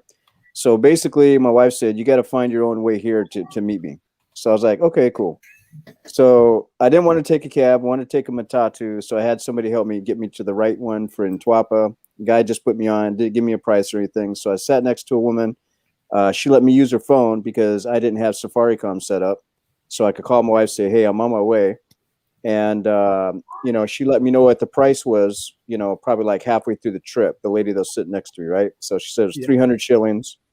And when I got there, sure enough, you know, the guy's like, I had some luggage in the back. And he asked me if I paid already. So he didn't even know that I paid because the conductor actually didn't even collect the money. Yeah. So the driver. So he's like, oh, okay. So this is his opportunity. It's 400. And I go, it's 300. How do you know the price? Because the woman next to me that let me use the phone told me the price. So he had a sad face, and I would have actually gave him 400. I was anticipating on giving to him, but because he tried to do that, I decided I'm just going to give him the regular rate. And it's like, lo and behold, it's like as soon as I got there, there was another Matatu driver that Yeah. was going somewhere else. He's like, my friend, sir, me and him are really good business partners. Here, I'll take you where you need to go. And my wife's right there. Wow. Wow. It's like like You get a Muzungu price. You get a Muzungu price. yeah. But you know what? At this time around, there was no Muzungu pricing. Anything that I did, I got everything with the local price. Even when I was by myself on anything and everything I did. So you know, I'm used to that. And there was even some cases that I paid a little more, depending on, you know, good conduct. If you know, if they treated me respectfully and stuff like that. Just normal. That's all I was expecting. Just normal. I'll give somebody like 2 or 3 times what they asked for. Yeah. So, you know, and that's what I like to do because I like to support the business. But again, I'm only going to do that if I can do that. Yeah, and the funny part for me, usually, it's a good thing, and it's bad. So because I'm used to negotiate when I'm in Africa. Yeah. So wherever I go, yes, I know this is the price, so I have to negotiate first, so that I can just enjoy that process. And then let's say you are getting to the tax or something like that, and we say, okay, the price maybe is $5. So I negotiate maybe to 3 or to 2, but when we reach there, then I pay you the original price. But I just have that the pride. I negotiated because I know like I have to support your business. But if you tell me the price and they pay exactly the same amount without negotiating, I feel bad. But in the end, I'll pay you the same amount. But let's negotiate first. Go down. Exactly. It's very Yeah. interesting. Yeah. Well, like even the guy I worked with there for a couple of days, we did about 4 or 5 different videos that we collabed with. His name is Man Killits. You'll see him soon on my channel. Yeah. Like that guy's an expert when it comes to like the tuk-tuks and stuff Yeah. like that, right? So he's giving me the rates on rush hour for matatus, non-rush hour, and then basically the tuk-tuks are like taxis. You might pay the same rate or a little bit less than a car taxi because it can only take 2, maybe 3 people. So basically, we want to do a tour of his area called the Banbury Cement location. They built some estates probably in the last 20 years right behind it. So we did a tuk-tuk tour of that, right? So he said the normal price around here just to ride around is 80 shillings, I think it was, right? So we planned on we're going to pay the guy 150, and then probably almost halfway through it, I guess the guy was looking at my camera when we're stopping here and there, and decided, I need some more money. He's speaking to Swahili. I need some more money because I think I'm doing too much for this little bit. I need some more money. And I was like, man, because we got out and did a little segment, outside his tuk-tuk, then walked back in. I was like, you know what? I was going to pay the guy more, just in general for the fact. But now he's complaining. It's just like, it wasn't even 15 minutes for the whole process. Yeah. But then when we got back in, his tune kind of changed, and he kind of like relaxed from that attitude. And then when we got back, I was like, just pay him 3. So we paid him double what we were even going to pay him. Just because he changed for me to like appreciate him. Because then he's like, I want to do more for you. So me and him were going to go across the street to do a one-on-one interview with me and Mankillits. And the guy wanted to follow us everywhere and just take us everywhere because I paid him 300 instead of 150. Oh, that's crazy. That's crazy. But he ended up just like in time to be a very respectful person. So you got to give people a chance. Yeah. You know what I mean? Because yeah, that's how I am. It gives somebody the opportunity to prove you wrong if you have that mindset. But even if you don't have that mindset, give the person the opportunity to prove you wrong regardless. Exactly. Because sometimes you'll be surprised. Yeah, that is a very good point here, because sometimes we are ending up quick to judge, and you shut down one person, even just one something. You don't allow the person to have maybe 4 or 5 minutes later, conversation will be different after. No, yes, so this is the next person who you can. Yeah, so it is a very good reminder on that. And also, I like to, for the people who know Ntwapa. Now, Ntwapa is not actually Mombasa; it's just across the bridge. But Ntwapa, I didn't know, but a day before I went, that it's probably the prostitute capital of Kenya. Oh. That I didn't know. I thought it was Mombasa because it was Mombasa, but no, it's actually just the next town. I want to say this about Ntwapa. Yes, I did see an awful lot of prostitutes there. I saw a lot of sex tourists there. Unfortunate, but I want to say this about the town. Mostly, it's very clean. Okay, it is very clean. You didn't see many garbage heaps or anything where people burn the rubbish on the side of the roads. And the other thing too, the people there are very, very respectful to one another. You got to pay attention not just how they treat you as a visitor, but how they treat each other. They're very respectful to one another, and they're very respectful to you. And I have to say that it's probably one of the most nicest places I've ever visited in Kenya. And Kenya is nice in general. Yeah, I agree with that. So I want to give a thumbs up to Ntwapa. If we could get rid of the sex tourism problem, I think it has a lot of potential for a lot of different things. That's very good feedback. Yeah, in general, Kenya, I have a very good time when I go to Kenya, do the conversation with people. Yeah. And usually we argue more about Tanzanian and Kenyan Swahili. Yeah, like whatever, for them, rice, they call them mchele. Everything, whether it's cooked, whether it's raw mchele, say no. Those are different in Swahili. Yeah. There is, so when you negotiate, sometimes do you use Swahili or use English? Mostly English, because I don't know enough Swahili in order to say some things, that would make sense. You know what I mean? Yeah. There are it was a group of priests, like there are 3 priests. They came from Europe and directly they came to my hometown, Kigoma, but they went to live in the rural because they became the priest in the rural area. So they end up knowing Kiha, which is a tribal language. They do not know Swahili. So assumption is, so they came to one store to buy things in town. So that store was near my friend's store. So when they went to buy something there, so they were speaking English. because they do not know Swahili. They know English and Kiha, which is a tribal language. They do not know the Swahili, which everybody expected them to know. So they ask in English to buy something.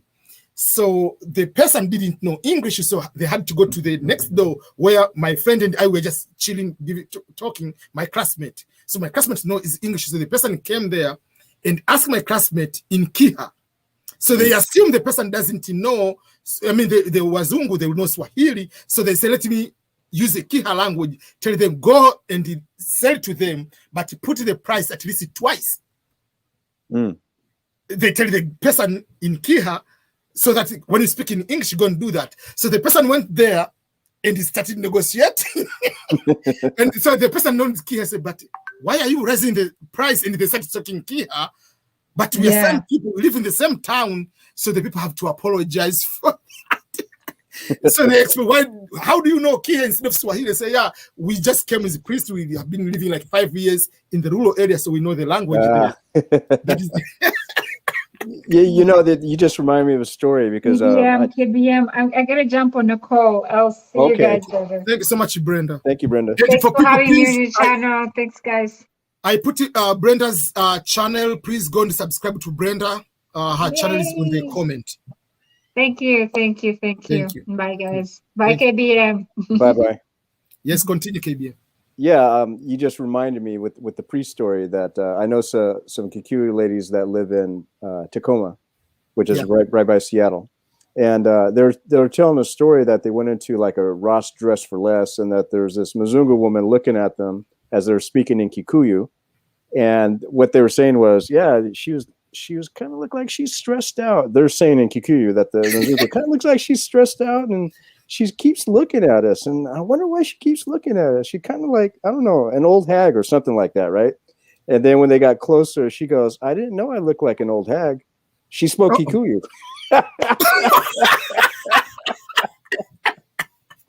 Oh, man. And they became friends. Exactly. But it's funny how that works out, though. Yeah.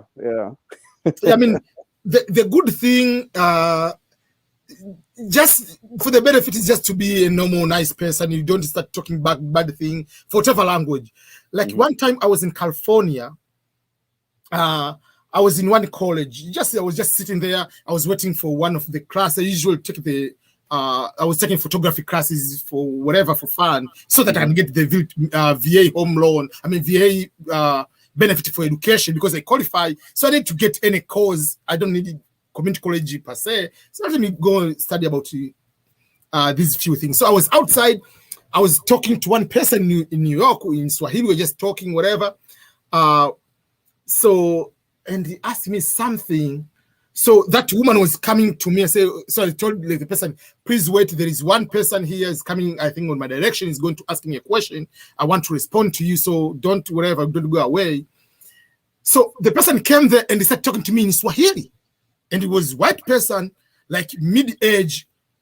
So how do you know Swahili? I said, I was born in Kenya, but I grew up in Rwanda, but my parents were preachers, whatever. So I've lived there for over 15 years. So the good thing, we didn't talk bad things, but it was very good to see someone say, you're speaking another language, coming to connect with you. Right. So that's why usually, like, no matter what, just find a nice, don't start talking bad things, whatever, to people. You do not know where the background is. Right, exactly. You know, there's this guy named, I know his first name is Keith, like mine. I forget his last name, but he's actually born and raised in Kenya. And his parents are from England, but he has this company, and there's a Kenyan lady that had one of his bags. He makes bags from genuine leather in Kisumu, I think it is, right? Yeah. Called Stormfront, I think, or Sandstorm. It has like a lizard logo, right? So it's all made in Kenya.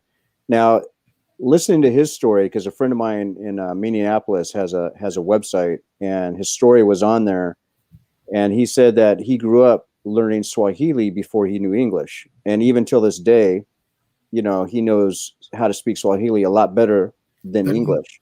Yeah, and he's a very successful individual. Still lives in Kenya, but you'll find his bags worldwide. Yeah, even like one of my classmates for masters in California, she's the lady. So when we are introducing ourselves, I'm Carissa where are you from? From Kenya. you are white. Like, how comes? So the father is British, the mother is American. They have lived all their life. So their 3 kids, they are all born in Kenya, raised in Kenya. The only way she came to America, she came to do bachelor degree. And then she went back to Kenya, and then she came for master's. So she speaks Swahili like me. Mm-hmm. Even her English is typical like British accent because you live in Kenya, colonized by British. So in America, so it's just like, oh, you are Kenyan. So she eats ugali, everything like us. Like, so if somebody you do not know, you can come and say, what's going on? Like, but in the end, she's like, yeah, she's Kenyan by also nationality, born and raised in Kenya. Right. Now, did you say you're from Kigoma? Yes, my hometown is Kigoma. That's one of my favorite songs. Kigoma. Oh, That is one of my favorite songs, bro. Yeah. So it is a collection of all superstars from Kigoma. Yeah. My hometown, majority, we are very poor. In the sense, the reason being poor is because it's more political opposition, so they don't give attention to development. But it has a lot of talents. When you talk about music, you talk about soccer, you talk about whatever. So we have so people depending more on the talent. So if you see most of one time there was national team or just like youth team, they won World Cup in Brazil. Like out of 15, 20 players, like half of the team was from Kigoma. Yeah, didn't you have like a champion boxer out of that location at one time? Yeah, yes, we used to have that one. Yeah. Okay. Yeah, we have so many people. Yeah, their talents from there. I think it's usually we tease, but it's true. It's because we have Lake Tanganyika, because of the fish and the sardines, the dagaa. It is easier. While we are poor, we have opportunity to eat a lot of protein through those kind of which helps a lot of kids when growing up. Even if you are poor, eating fish and the sardines is poverty for us in Kigoma. But it helps for us to have good protein too. Right, exactly. Well, Kigoma All Stars is the group you're talking about. All the people coming. Yeah. Hello, Rosalind. Hello. How are you? I'm fine, and you? We are doing all right. Where are I'm you so right glad. I'm calling from Kenya. I'm joining from Kenya. now? Which city? Nairobi or Nairobi City, somewhere close to Nairobi, that is Rongai. Oh, Rongata Rongai. I know the places. Yes, Rongata Rongai. I'm so happy. Yeah, I didn't even know how to join, and I managed to join. Oh. Yeah. You are so much welcome. I don't really have a question, but I would like to commend you for the good job. You guys are just so encouraging us. I've been watching you. I found you on YouTube, and your story is so inspiring. I got so inspired, and I'm just working a lot. Like maybe if you continue like that, you can be one of my role models. You said wrong guy? Sorry? You said wrong guy? You're from Rongai? Okay. The Matatu capital, right? Yeah, it's called Ongata Rongai. Yeah. Okay. Yeah, so I'm just telling BM that he's going to be my role model, because sometimes you really choose a person and sooner or later you get so frustrated by them. Yeah, and especially when they go to politics. Yeah, not even politics. I think the world is changing a lot, and we get so mixed up sometimes. Yeah. So another thing that I really wanted to share with you people is that I don't know if I'm a Luo, in Kenya we are so tribalistic. Yeah. If I'm a Luo or a Suba, then I come to America and I meet a Kikuyu, we'll just be brothers and sisters. Then the moment we come back to Kenya, then we touch soil. We go separate ways and we are tribalistic again. I don't know whether you have noticed that. Yes. Yes and no. The reason in Kenya is different from Tanzania. Mm-hmm. Tanzania, no one will ask you, what is your tribe? Yeah. Whenever you meet, you're Tanzanian, that's all. Very rare. And for me, like, someone maybe like I can be in a month, maybe one person can ask, where are you originated from? just for matter of knowing, but not to. I can never introduce myself. I'm Ernest. I'm Luo, or I'm Muha from Kigoma. No, but in Kenya, it's not a tribalism in a negative way, but it is a pride of tribes. But Kenyans, once they come outside the country, they are more patriotic to their country than Tanzanians. Yeah. Kenyans are more supportive of Kenyans when they're outside. Man, it is easier to connect with Kenyans than connecting with the Tanzanians. This is my experience. Kenyans, when they are here, if there is opportunity, they can share with anybody. Wow. Kenyans, for me, I can consider it's just like West Africans. They have West Africa their own problem when they're in West Africa, but when they're here, they're very tight. There are opportunities for them to give opportunity to another person to share a link, whatever. It's very easy. They don't fear about for me showing you how to go and get this job. But Tanzanians and other people from East Africa, especially Tanzania, we still have that kind of jealousy. I don't want you to come here to have better life than me. So, but Kenyan, if you come here, they'll tell you, okay. For instance, there's one time, like there is one Kenyan is in St. Louis here in Missouri. We should get in touch. So the guy, he lived in one place. The person didn't even explain about the benefits of becoming maybe a truck driver. But on the own, the person is a truck driver, but didn't show like you can get more money. There is challenges, but it's difficult. Like if I become a truck driver, I'll get my own money. I'm not taking your salary. So the Kenyans, they'll be able to share with those opportunities. But Tanzanians, they fear, even if the opportunity doesn't affect you, just to tell you, okay, be aware of the credit card and credit score. Don't just jump. So Kenyans, they are easy to share those kind of things, especially when they're here. And almost everybody will have their only Kenyan flag here. You never see Tanzanians wearing the Tanzanian flag, especially when we are out. No. Okay. Wow. Yeah, but yes, when you go back to Kenya, you come Ruto, Odinga. This is Kisii person. This is Meru. I'm Luo. I'm Baba supporters. But once you get out of the Kenya, Kenyans are very solid and very, very good people. Wow. Yeah. I'm glad to hear that. Now, another thing. Maybe Kenyan by marriage. He's also Kenyan. He's more American. But he's also Kenyan. He can share the experience because he spent more time in Kenya, and there are so many friends in Kenya, both in Kenya and here in the US. Wow, that's good. Yeah. I think that's so encouraging of Kenyans, and I'm proud to be a Kenyan. Another thing. Maybe now.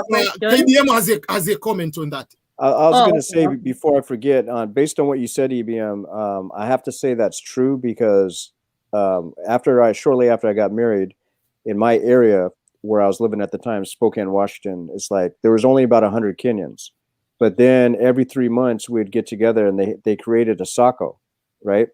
So they created a SACCO to where Kenyans from all over like Idaho, Oregon, and then Washington would meet up at somebody's house.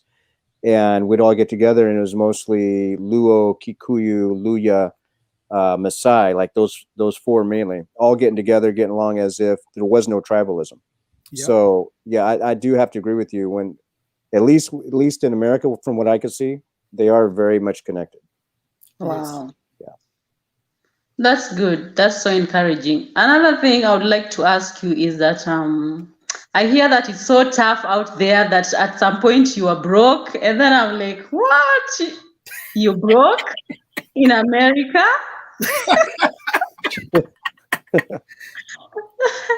Then I go like, the way you turn it like it's the land of milk and honey. Yes, the opportunities. But see, and then someone is broke. I hear that EBM was at some point broke. That is so serious. but see, you need one job for the milk and you need another job for the honey. Wow. Exactly. Okay. And you need a third job for something else. You have to figure that out. Wow. Okay. So then if you have 2 or 3 jobs, do you even rest? Not really. This is America. Yeah. And I had a video talking about the happiness in Africa versus in Western countries. In Africa, you are so happy compared to here. Yes, there are infrastructure to help you to get jobs. You can have 2 jobs because you can have 24 hours to maneuver. But in Africa, sometimes because most of the jobs is 8 hours, 10 hours, you don't have maybe most of the overnight jobs. Everybody has to go to sleep. Yes, but it doesn't mean that because you are in America equals to getting more money or having good life. Yes, the more you get money, the more bills they are there. They will take the tax. The more you get money, they take the tax. Remember, there is income tax, federal, there is the state tax, there is retirement, like NSSF for Africa, Social Security. So there is that one. There is the contribution you put yourself. Then there is, by default, the Social Security, they go in there. Some cities, they have their own city tax, depending. Few states like Texas, they don't have the state income tax, but majority of the state, they will take those amount of money. So if you add all those kind of things, then it comes to the medical. There is dental. All those kind of things, they're coming. So you can find out, you get maybe 5,000, 2,000 goes away from deductions. So then how are you going to live with the remaining amount of money? Then you have to pay mortgage, or you have apartment. Then you have bills, whether you send a text message, you don't send a text message, whether you use internet, you don't use internet, you are paying for the month. So there are all those bills already, they are there. And then, okay, you need to go and eat out sometimes. That is very expensive. So there are all those kind of things. So that's why you find many people have 2 jobs sometimes, so that they can be able to survive. And then there is too much pressure when we are thinking about the way, when are we going to retire? When and how much can I have to have that kind of life? Because even if now I say I have a house, but it's a mortgage. But if you have the house, someone with the same age has the same house in Kenya or in Tanzania, they paid off them whatever is their house. But for me, for 30 years, I'm still under the hook of the bank to continue paying that amount, unless otherwise I win the lottery. But so still, for me, usually I tell people, when you come to these countries, come with the spirit that, yes, the range of opportunities, but there are certain things you have to avoid in order to mess up. You can mess up everything. If you come up on let's say you commit unnecessary crime, let's say you start to drink and drive, because the drinking and driving in Africa is normal. It's not normal here. You can lose a lot of opportunities. If you come here and start beating women, beating children, like you are thinking that is the way of disciplining to that level. Yes, you can discipline your children, but to what level? You come here and start using drugs, or for instance, those kind of things. So there are certain things you have to avoid. You come here and you start avoiding tax. That is a very big crime. So there are certain things you are supposed to avoid. If you do unnecessary crime and you go to the prison, depending on the nature of the crime. There are certain crimes, it can be difficult for you to get jobs for the rest of your life. So you can be here and you say, why this person ending up to be homeless? You mess up. Yeah, so you need to have the mindset like, yes, I can come here, start washing dishes, but I have to get this kind of certification or this work experience, go to another job until you can become a governor if you want. It happens. It can be that way. Wow. Thank you. So my recommendation is anybody coming here, whether if it's 1 to 3 jobs, be very frugal with your money. Yes. Very frugal. If you don't need cable TV, don't get cable TV, right? If you don't need the iPhone 12, get a cheaper Android. I mean, it's really that simple. You just have to be frugal. And speaking of that, I can add something. This can be also part of my experience. In Africa, while I was growing up, we are not used to get big money. When I was a student, you get while you are at the university, you get maybe the student loan, whatever, that kind of, and you are not used to typical budgeting. So you get the money, or even kind of get a salary, you go to the bar, give everybody. But is that was the budget to meet people in the bar and pay them the beer and bills? So those things, sometimes if you come with that behavior here, there are so many things you don't need them. Like KB is talking, KBM is talking about do you need a cable TV? Because if you have 2 jobs, what time do you have to watch TV? Mm-hmm. If you want to watch something, go on YouTube, it will be there. If you want to catch up, you can have maybe, instead of having the TV, the computer, you want to watch movies, you can say, okay, what are the movies I'll be watching? Can I use it on Amazon, or should I use maybe Hulu, or should I use Netflix? Maybe that way. Or based on your time, what are your interests? For instance, for me, if I have the TV, which I don't have the cable. We have just the big one, the screen there, and you connect the Amazon and whatever for the kids to watch a certain show. But if I have the TV, for me, it will be just watching soccer live. But soccer live in America, I watch in the morning, which is working hours. So why should I waste my time? So I find the free app, or I'm going to watch the highlights on YouTube. Then the day is over. But the tendency I have to stay in the bar and watch the game, soccer live. I don't have that time anymore. So I cannot pay $200 just for one game on the weekend. So you have to figure out what are important for you in that particular sense. Should I go in the store and buy food and cook, or should I go to McDonald's or to the real restaurant and spend $40 with a tip, $20 or $15, whatever you are going to spend? But so you can go out. We don't say don't go out, but for what frequency? Yes, Africa, we get to use it to eat outside. It's normal and it's not that expensive than here. So everything you have to see, do you really need it? You want the internet, the TV, the home phone. What is the home phone for?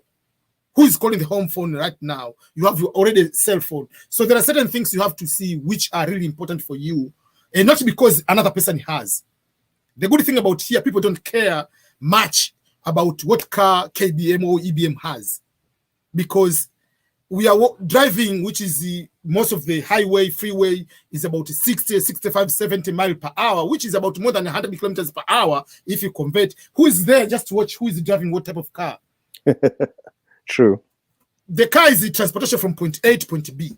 The phone is the means of communication. I want to call someone. I want to use for communication. People don't care. I have iPhone 12. I have iPhone 6. People don't care about that. That is the good thing about here. So it's just about your life. You are not competing with anybody. It's not showing off life. And you have to start knowing, like, even if it's not just to have cash, keep it there. Especially we as Black, we usually pretend we know everything, especially in the finance. Go to the professional, ask the professional advice. If I have to save my money, should I put it on the normal, or should I use the CD, or what can I save my money to be secure that I can get extra money on that? Don't pretend you know how to use to save the money. There are people in that. If you are sick, you can be depressed in America. Go to the professional. Don't pretend that, oh, I'm Black, I'm African, I'm very strong. No, you have a problem, talk to the professional. Yeah, also a little bit of advice too for those people getting jobs in the U.S. and that job offers a 401k plan.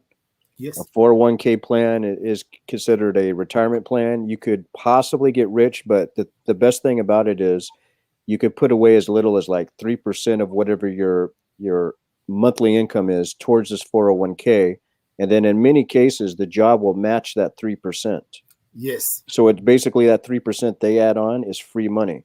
It's working with the stock market. So let's say in 5 years, you put away just 3%. Let's say that's the minimum. You might get about $15,000 in 5 years saved up with your 3% plus their 3%. And if you add more than 3%, that's even going to be more free money for you if you can afford to do so. So you need to balance that out. But if there's a 401k that's offered with your job, I recommend getting into that.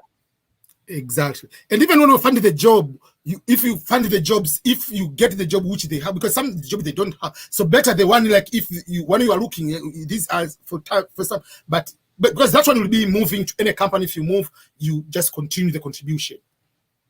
So that is a very good advice, KBM. Yeah. Yeah, because you do not know, you come to realize, oh, you are 62 and you haven't saved anything. That will be another problem. You continue working until you are 75 then, instead of starting having vacation and be playing around with your grandchildren, you are still looking the way of how to survive. Very true. Yeah. Rosalind, do you have any other question? Not really. Thank you. That's all. If I may ask you a question. Yes. why do you want to come to America or to go to Europe to locate? Why? I really need to expose myself to a lot of things because I am looking at studying in various countries because it's something that I really like. I just like studying. So if I'm able to sample them up and try a different universities, that's my joy. That's very, very good. Yeah. Yeah. I usually don't. Some people say, I want to go there because if I go there, I'm becoming rich. There is no guarantee. Because I know out of 400 million in America, I know more than 300 million are not broke. Yeah, but there are certain tools you can utilize those kind of things, like there's good education. How can you get those one? Learning the best. Not everything here is good. There are certain things you get good from Africa, good from America. Combine them for yourself, for the rest of other people. That's very good. KBM, do you plan to take Kenyan citizenship, or you have taken already? Yeah, I do plan for it, but the legal way to do it is I have to spend a certain amount of time there while the paperwork is being processed. I cannot live over here and do it at the same time, unfortunately. Now, somebody at my job who's a Kenyan was saying things might have changed with the Constitution as of late, so they told me to check with the embassy and maybe I could do it from here. Oh. But when I'm ready, I do have to spend a certain amount of time there, and I can't leave. Okay. Yeah. That would be good to have both the U.S. and Kenyan citizenship. True. Okay. Oh, and another thing too, I wanted to let everybody know for the Kenyans living abroad trying to go back home, and you're using your Kenyan passport to go back home. When you provide the COVID test, you have to go online and through the Ministry of Health, there's a particular webpage that you have to fill out a very short form to get the QR code. What I found at Air France, there was a lot of Kenyans there that knew nothing about the QR code while a bunch of others did. Yeah. And it held up the line, and we were late 2 hours to leave France back into Kenya because of a lot of that. It wasn't just that only, but that was a big contribution to why we were late. So that's very good. Yeah, so this is once you submit it, depending on what time of the day, you'll get that email with the QR code within about 10 to 12 hours. And you can either print it out or leave it on your phone. They just have to scan it. Yeah, I mean, in Kenya, they are very good to upload so many things on electronic. Even their e-visa is very, very fast to be approved, to get it. It's very, very easy. Yeah. Yep. Compared to in Tanzania, they started the e-visa. You can apply and stay for 3 weeks and you haven't to go to the e-visa. Yeah, it's not that way. Even in Rwanda, it's not that good. Their e-visa, no. You can apply until you travel 2 weeks later. You haven't been updated to be given. But in Kenya and Uganda, yeah, I mean, within 24 hours, very, very late, 36 hours, you have your e-visa already ready to go. Yeah, I got mine in 48 hours, and they also require that you have to print it out in color. Oh, okay. Nowadays, I decided later because I used to go before the COVID, like 2 times in Kenya, at least per year. So I decided to go to the 5 years visa. Yeah, I'm thinking about doing that too. Yeah, it's okay, let me have the 5 years visa because I don't want it to be going my visa because I changed one passport because I travel a lot and then they just, okay, so if I get 5 years, get this one, like I don't need to have so many pages with their visas. Yeah. Okay. If I give you a chance, KBM, do you have any questions for me? Because usually, like we ask you so many questions. Well, yeah. I mean, I've heard you before that you said you wanted to, like, basically retire and everything here in the U.S. Yes. Do you plan to in the future have any property that maybe you want to hand over to your children in Tanzania? Do you have any legacy in Tanzania that you want to like contribute towards your future, legacy? That's a very good question. The problem for Tanzania, we don't have dual citizenship. So if you don't have dual citizenship, if you own the property, basically it should be taken by the government. It's illegal. It's very complicated as a foreigner. So at the moment, we are waiting for the new constitution. There are movement in that way. But also there was one time they already did the one constitution, which will allow, if you take a citizenship for another country, to become permanent resident of Tanzania. So if you are permanent resident of Tanzania, you'll be allowed to own land and all those kind of things. So my plan will be, if I get, they allow that one, I will obviously, even if just for whatever reason, just to have another home, to have like summer, like you can be able to spend 3 to 4 months in one country in the another way. So that will be something like that.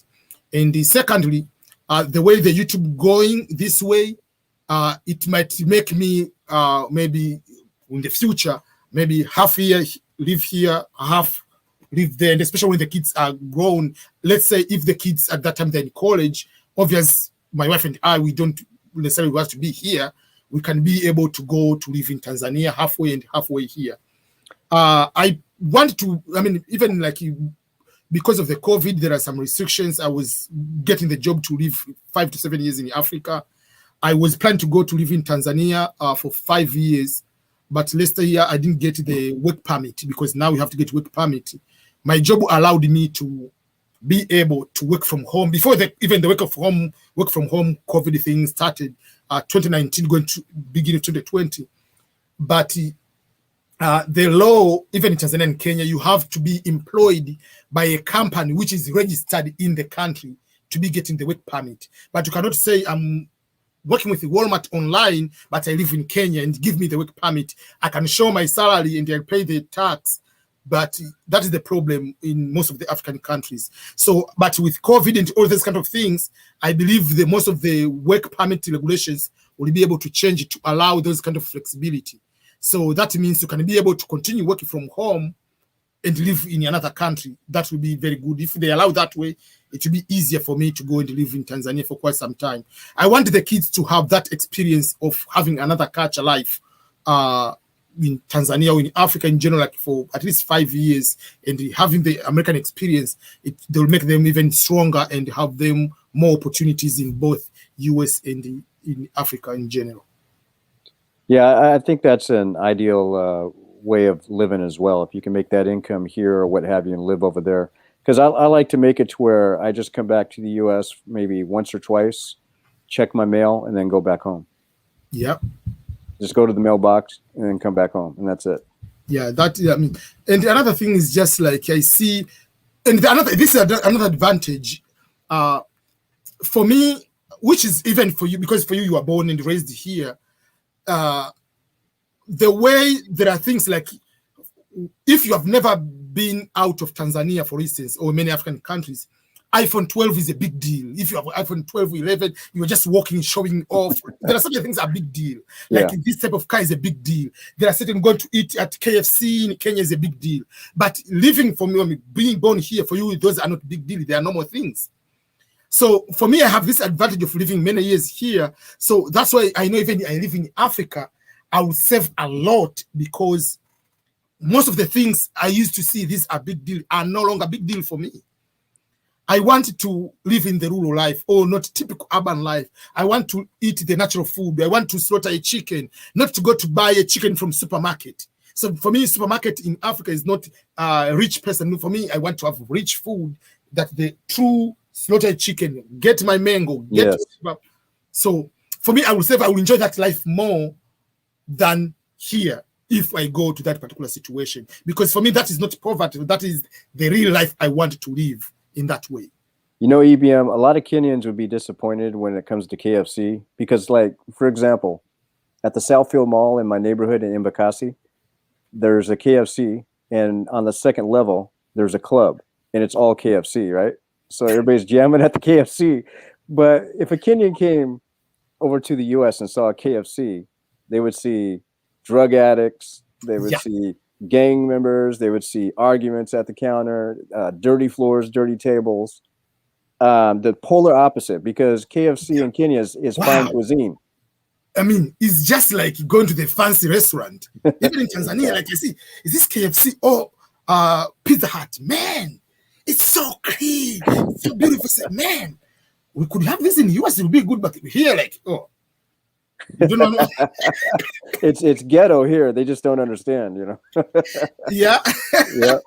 Yeah, so those are the things that for me, I like those kind of lifestyle at the moment. I don't know whether it's becoming old, whatever, but that is the life I really prefer. That like you have your veggies, you have something like that. You teach the kids doing these kind of things. Yeah, so those are the things I wanted the kids also to experience, those kind of things. But also the other drive for me to one point to go and live in Africa back for a couple of years, I think I will be also having, apart from this bigger contribution on the social media or the internet, but to be going to visit different schools. There are so many kids. Usually wherever I go, I talk to the primary school, secondary school, university, but there are so many kids, or even in college, they want to hear someone to give another perspective so that can be able to help in one or another. So that I think to be having a bigger impact. Not many people have the opportunity to watch 1 hour video on YouTube. But if you go there, because I remember I went to my hometown Kigoma one time in the rural area and you have to talk to the kids. They say, we have never seen any person who ate the same fish, same ugali with a degree, just bachelor degree. Apart from living in America, and you can say, so for me, is that possible? I said, it is possible. And I went there because I studied, I got these grades, and there are these opportunities. So to let them, so for someone, oh, now we can be able to do that. And one of their teacher, because I met the teacher applied the same program Fulbright to come to teach Swahili in America, came to teach here. And now he's back in Tanzania. So there are so many opportunities, but people, they want to unlock to see someone has got those opportunities. It will be very helpful. Right. Yeah. That is true, EBM. That's good. It's something that can really work. Yeah. Yeah, just encouraging our fellow Africans and telling them that it's possible. Yeah, so now I'm just, like trying to advise more people, YouTubers in Africa. Yes, you can do YouTube, but don't do gossip. Everybody YouTuber is gossip and comment. We need to have dentists who are YouTubers. We need to have lawyers who are YouTubers. We need to have people going to talk positive things about Africa and about just go and interview students. Why do they do this cause? What is their dream? People, they can say, oh, these are dreams people can be able to do, instead of, yes, you can hear or you can read Obama's book, but in the end, someone says, oh, can lose hope. Oh, but that is Obama, who's the American. But what are the stories of our own life? You find even a president in many African countries, they don't have the books about their lifestyle, which is sad. Why can't you write a book about your life? Why can't you talk about your lifestyle or your life? So all these kind of things will be able to help many people to see narratives of Africans or their fellow neighbors. They started the chicken business, they grow, their business is going big. So we can do that. Not only the time we can see the business of big chicken industry in China, and we say, oh, but that is in China. I don't have that money, but let's record interviews of people, the same people in our neighborhood. Now they grow to that particular level, and that will be able to support and encourage other people also to succeed in one way or another. Yeah, and also another thing, Rosalind, I don't know if you know this, because EBM definitely knows this. Like okay, here and over there, it's the same as far as schools. When you go to school, they teach you to get a job. They don't teach you how to be an entrepreneur. However, in America, it's very hard to start a business and maintain a business, but it's easy to find a job. Where in Africa, it's the polar opposite. You can create a job, create your own job and maintain it easier than it is to find a job. So that's a major difference between the two locations. And I'm talking Africa as a whole compared to America as a whole. That is a very, very good point. And the people should know that. Yeah. So if you got a little bit of capital and you know something like the needs of the people within the community in order to create a business, I definitely encourage that instead of everybody always trying to find a job, because the money is there in Africa. It's like about how are you going to generate that money? Yeah. It was last month. It was end of June. I was invited to speak to one of the universities in Tanzania, but it was a visual event. They were just like before they graduate. So the topic I created, it was called The Real Life After College. Unfortunately, we are studying for 17, 16 years in Africa, many countries, and everybody, majority of them, especially, they assume business entrepreneurship is for people who didn't go to school. So in the end, everybody is, after a degree is looking for a job, but we cannot find, okay, despite of having a degree, how can I start a business and use my education to make it more in higher professional level? So in the end, you find someone is waiting 2 years, I'm looking for a job. But the someone who didn't go to school sometimes can find a way to start a business and can be able to make more money than you with your master's, and you are still working for a job. But if we also create it that way, like narrative you are provided, that which here is true, it's easier to start a business, but it's difficult to sustain it, the cost and whatever. But it's easier to get a job and to keep a job and to get a little bit decent money for a job. But in Africa, to get that job because of the small manufacturing sector, we're ending up to have fewer jobs, and many people are graduating. But you can have small income or startup capital. You can start chicken, you can start raising porks, you can start doing these like a small kiosk and grow a little bit into the next level. But to get that job to start with is very, very difficult in Africa. So we have to, especially universities, they have to find different ways to encourage people, not only the time to, even like a secondary school, like, okay, you are studying, the purpose of education is not to get employed. It's just to solve your problems in a very good way. You want to start a business, do a little research. Use your education to find your research, market, whatever, all those kind of things will be able to figure out that way. True. Very true. Yeah. Actually, in the chat, we have Man Killets. He's the guy who I worked with in Mombasa for the couple days. Man Killets, if you can, come join the panel. Let me post again the link here, because it is maybe on the it is already on the chat. Okay, let me post the link here. Okay. Here is the link if you want to join. Yeah, and I just got done watching a video that he had made in Mombasa where he's promoting a local massage parlor from I think a young mother who owns the business. And the way he did it is basically how Miss Trudy does it when she goes and promotes other businesses and stuff like that. And also, if anybody's going to Mombasa, I highly recommend you get in contact with Man Killets, because he knows the city in and out. He's one of those people that he also has a contact. If you need a driver for the entire day, it's only going to cost you about $50 US. You need somebody like him to have those type of connections, because Mombasa right now is under a lot of construction, kind of like Nairobi. Things are confusing, so you want somebody like him to work with you. That would be very good. Yeah. I'm looking forward, like Mombasa, I mean, they speak very good Swahili, so I'm interested to visit Mombasa. They call themselves 001. The first country in Kenya. Hello. Yeah, hello, what's up? How are you? I'm fine. What about you, boss? I'm doing all right, thank you. Oh, I like listening the way you've been doing your advert, and I really like it so much because I've been following your program so much. I've been following your program. Thank you so much. We are trying to share a few things we know. Yeah, and also it's very interesting. Very interesting. Yeah, the reason why I usually do this way, because while on my end back in 2000 something, you are finding different ways to go to other countries.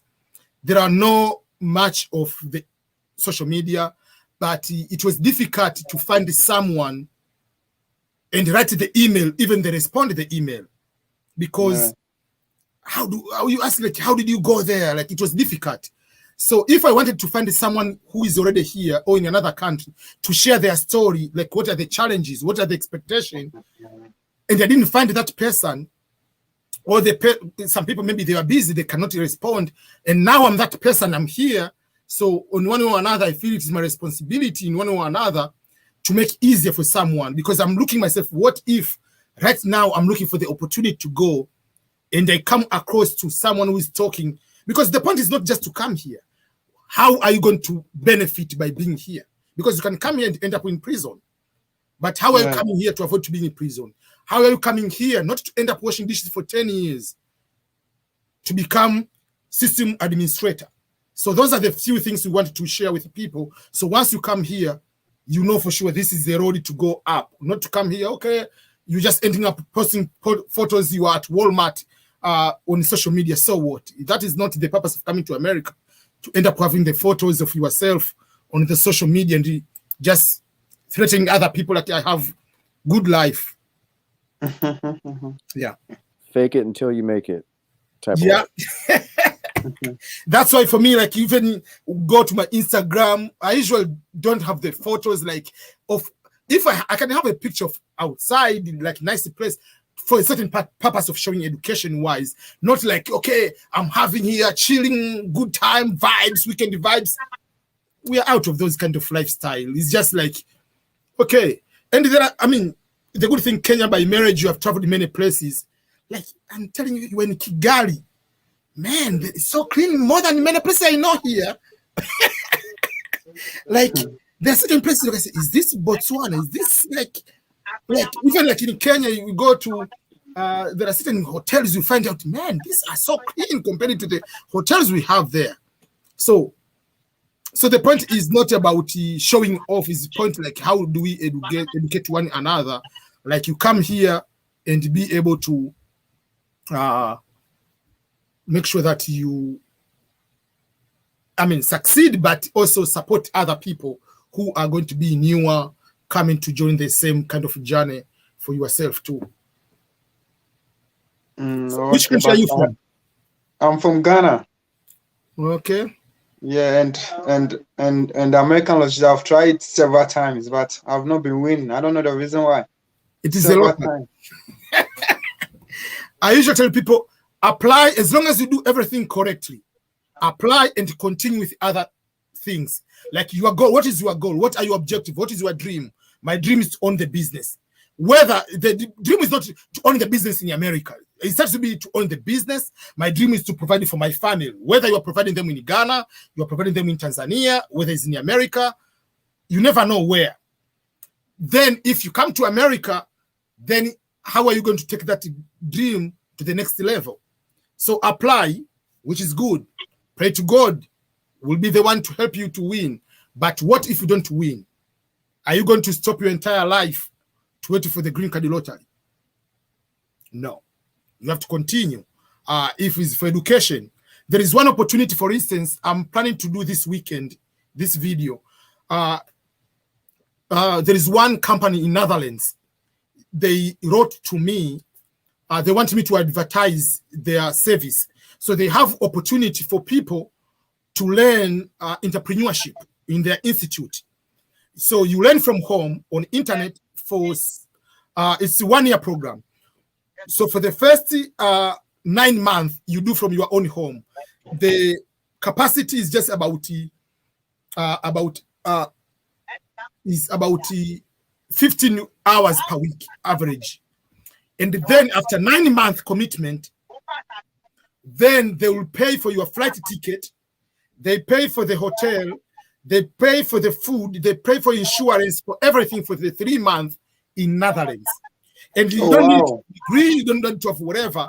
The only thing is you need to know English, you need to have social, you need to have Facebook and I think and the LinkedIn account. I think there are certain few requirements. But once you have those one, you'll be able to do those. So there are all these other opportunities you can be able to do. Not only just you must focus, I must go to America, I must go to do only, no. There are so many other opportunities around the world. Wherever we see them, we'll be able to share with the rest of people so that you can see and maybe you can apply and get them. Oh, okay. And I have a lot of sets in Ghana. I have a lot of certificates in Ghana. I've went to senior high, I've went to tertiary, I've went to a lot of, so I have a lot of certificates. But I don't know the reason why. For the lottery party, they don't care the education. The lottery party. So because It's a randomly selection. That is different from Canada. Canada, they have merit-based immigration. In US, this one is a randomly selection. So once you win, that is when your education or work experience will play part. But before that is a random. You can primary education, and you can have PhD. It doesn't matter when you apply for the green card lottery. Okay. Yeah.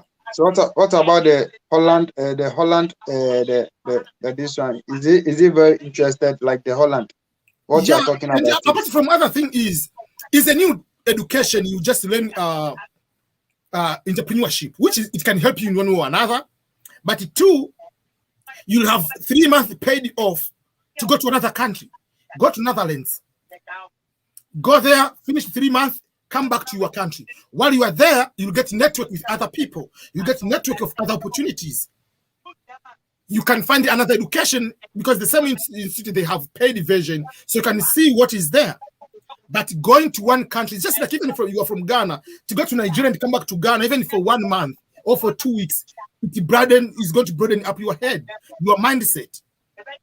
But what about right now when I'm not in Ghana? But right now I'm talking to you, I'm not in Ghana. Where you are now? Turkey. I'm in Turkey right now. That opportunity in Netherlands, it doesn't matter where you are as long as you have internet. Oh, okay. Because you are Ghana, they want any person from around the world. You learn, they give the opportunity to go there. Even myself, I'm in America. If I want it, I can study. Then I can pay for my 3 months to go to Netherlands. So it's just like you're looking for various opportunities around the world. Oh, okay. Yeah. Okay. I really understand what you are saying. Because opportunity is very good. Yeah. So that's another thing. There is another opportunity. I'm going to do another video. I was waiting to do the interview, but the person is busy. This one is internship for people who have even a certificate or diploma in agriculture or degree in agriculture. There is the one program which it's called J1 program. You come to America, they give you a job, they give you apartment, and they pay you at least $12 to $15. But everything is paid. The bills for utilities are already paid. So that is another opportunity. And you work into agriculture. Mostly is in Minnesota and the Iowa, those Midwest states, whatever, with a lot of agriculture. So that is another opportunity I will come to make it about. So not all the time you need to have degrees. So look about what other opportunities around the world and open up. Oh, okay. That opportunity is also available a lot of times seasonally in Alaska. Yes. Yeah. Alaska, they have also, certain opportunities because of the fish. People don't want to go there. Yeah. Fishing opportunities and stuff like that. Yeah, Fishing processing opportunities. And the cooking in those big ships. Yep. I remember one time they want to pay. I don't remember how much was it, and also they give it's the season, or so they give a certain amount to start with. Yeah. Yeah, some of them will even pay your airfare to and from your country. Yeah. So for me, it's just like going to another country with opportunity is another learning. Not everything you have to learn in the books or in the class. Physical traveling to another country is the big lesson than what you learn from the books. But if you do decide to go to Alaska, for anybody, bundle up because it's cold. Yep. It is cold. It's cold, and also the longer time. Sometimes, like the night is just like the dark. It can be 18 hours dark, whatever. the light is very small amount. Yeah, I mean, I worked out there one time. The daylight didn't start until 10 a.m. and it was gone by 5 in the afternoon. Wow. Yeah. So how can you get some of the opportunity, like the way you are talking? How can you get the opportunity and start the processing? Like, how can you do it? So all those opportunities I'm talking about, I'm making the videos. I'm going to make the videos and the links. I'm going to share them.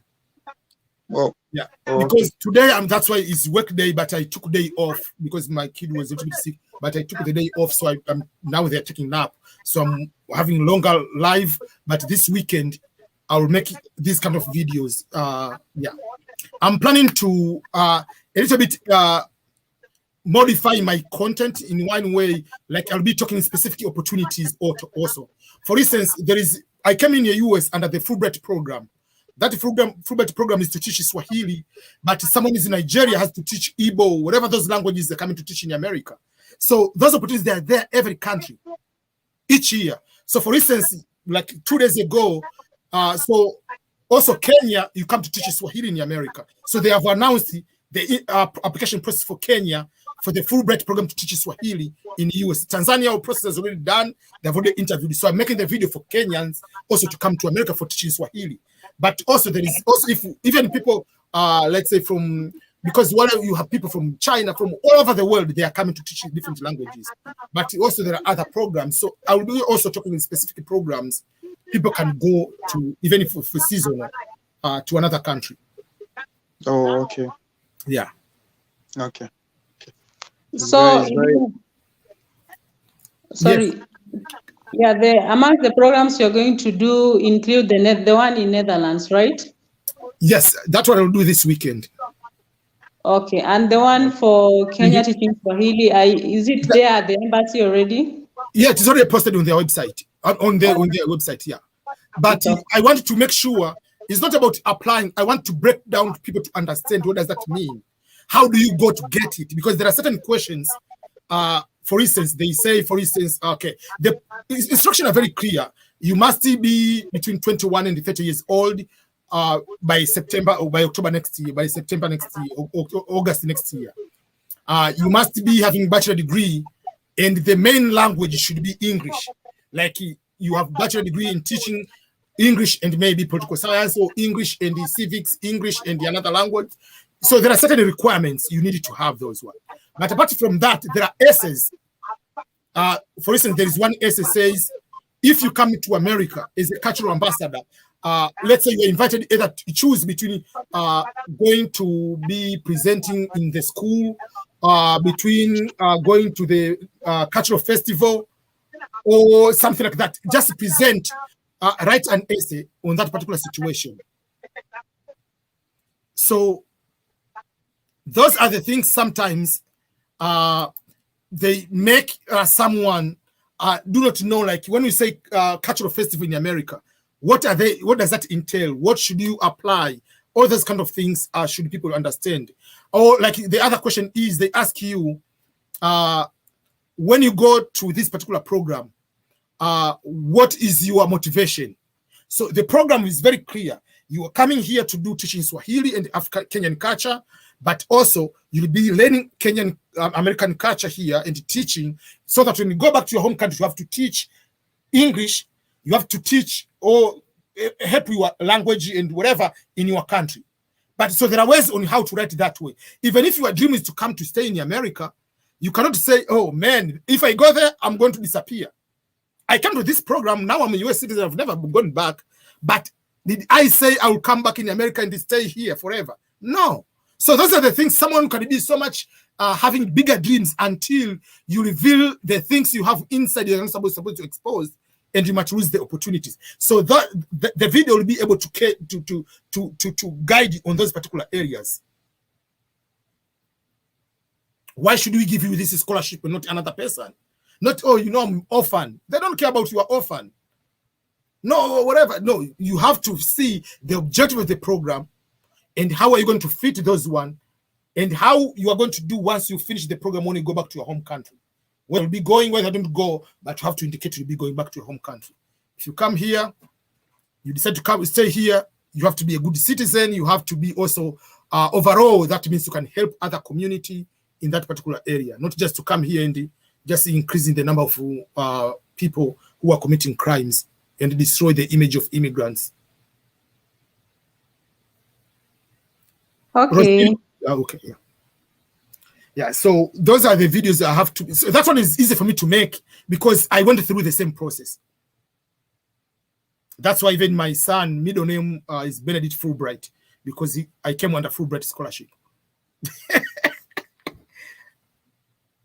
So like that's an honor to Fulbright. Yeah, the dream. Okay. Yeah. Okay, Yeah, thank you so much. We've been here for 2 hours and 2 hours and 30 minutes already. So, and I haven't eaten lunch. That's why I had to eat banana like I was about shaking. Yeah. Yeah, I also need to eat my supper, so I think I can leave. Okay. Thank you so much. Nice meeting you, Rosalind. Yeah. Brenda is confused. Are we still alive? Yeah, we're still here. Yeah. Yeah. So, C, we can't hear you. I think you're muted. Who? Oh, okay. Okay. Yeah. Yeah, please, can you hear me now? Now we can hear Yes. you. Yes. Yeah, I was asking this kind of question, like this Holland opportunity you are talking about. When are they going to start about like No, this? that program is 1 year long. It's not like when. So each you apply, it's just a year around. So they don't have deadlines Oh, okay. because it's Okay. online program. So yeah. So where can I find the link so that I'll register maybe if maybe I'll I make want the to video this weekend with the link. Oh, okay, okay, Yeah. okay. Because there are certain videos I have to go because that one has a specific information. So I have to read to be comfortable myself before I start. Like I don't want to like reading per se. I just want to talk to people and share exactly what the content is all about. No, okay, okay. Yeah. Thank you very much. Yeah. So EBM, I'm going to go ahead and get going. Myself, I also have to go too. So thank you, KBM. You're welcome and thank you. Yeah, I really appreciate it. Thank you, Steve. Thank you, everyone, for being with us here. Yeah, so I really appreciate for those who are following me on YouTube. I'm going to answer one question from Instagram about how is San Diego. So I'll just answer that one. But let me end up here on, yeah, I have to go and do some few things on my, yeah. So, okay. So for the YouTube bye-bye, I'm going to finalize the question on Instagram. Then I will be able to end this one. Okay, let me end the live on YouTube first.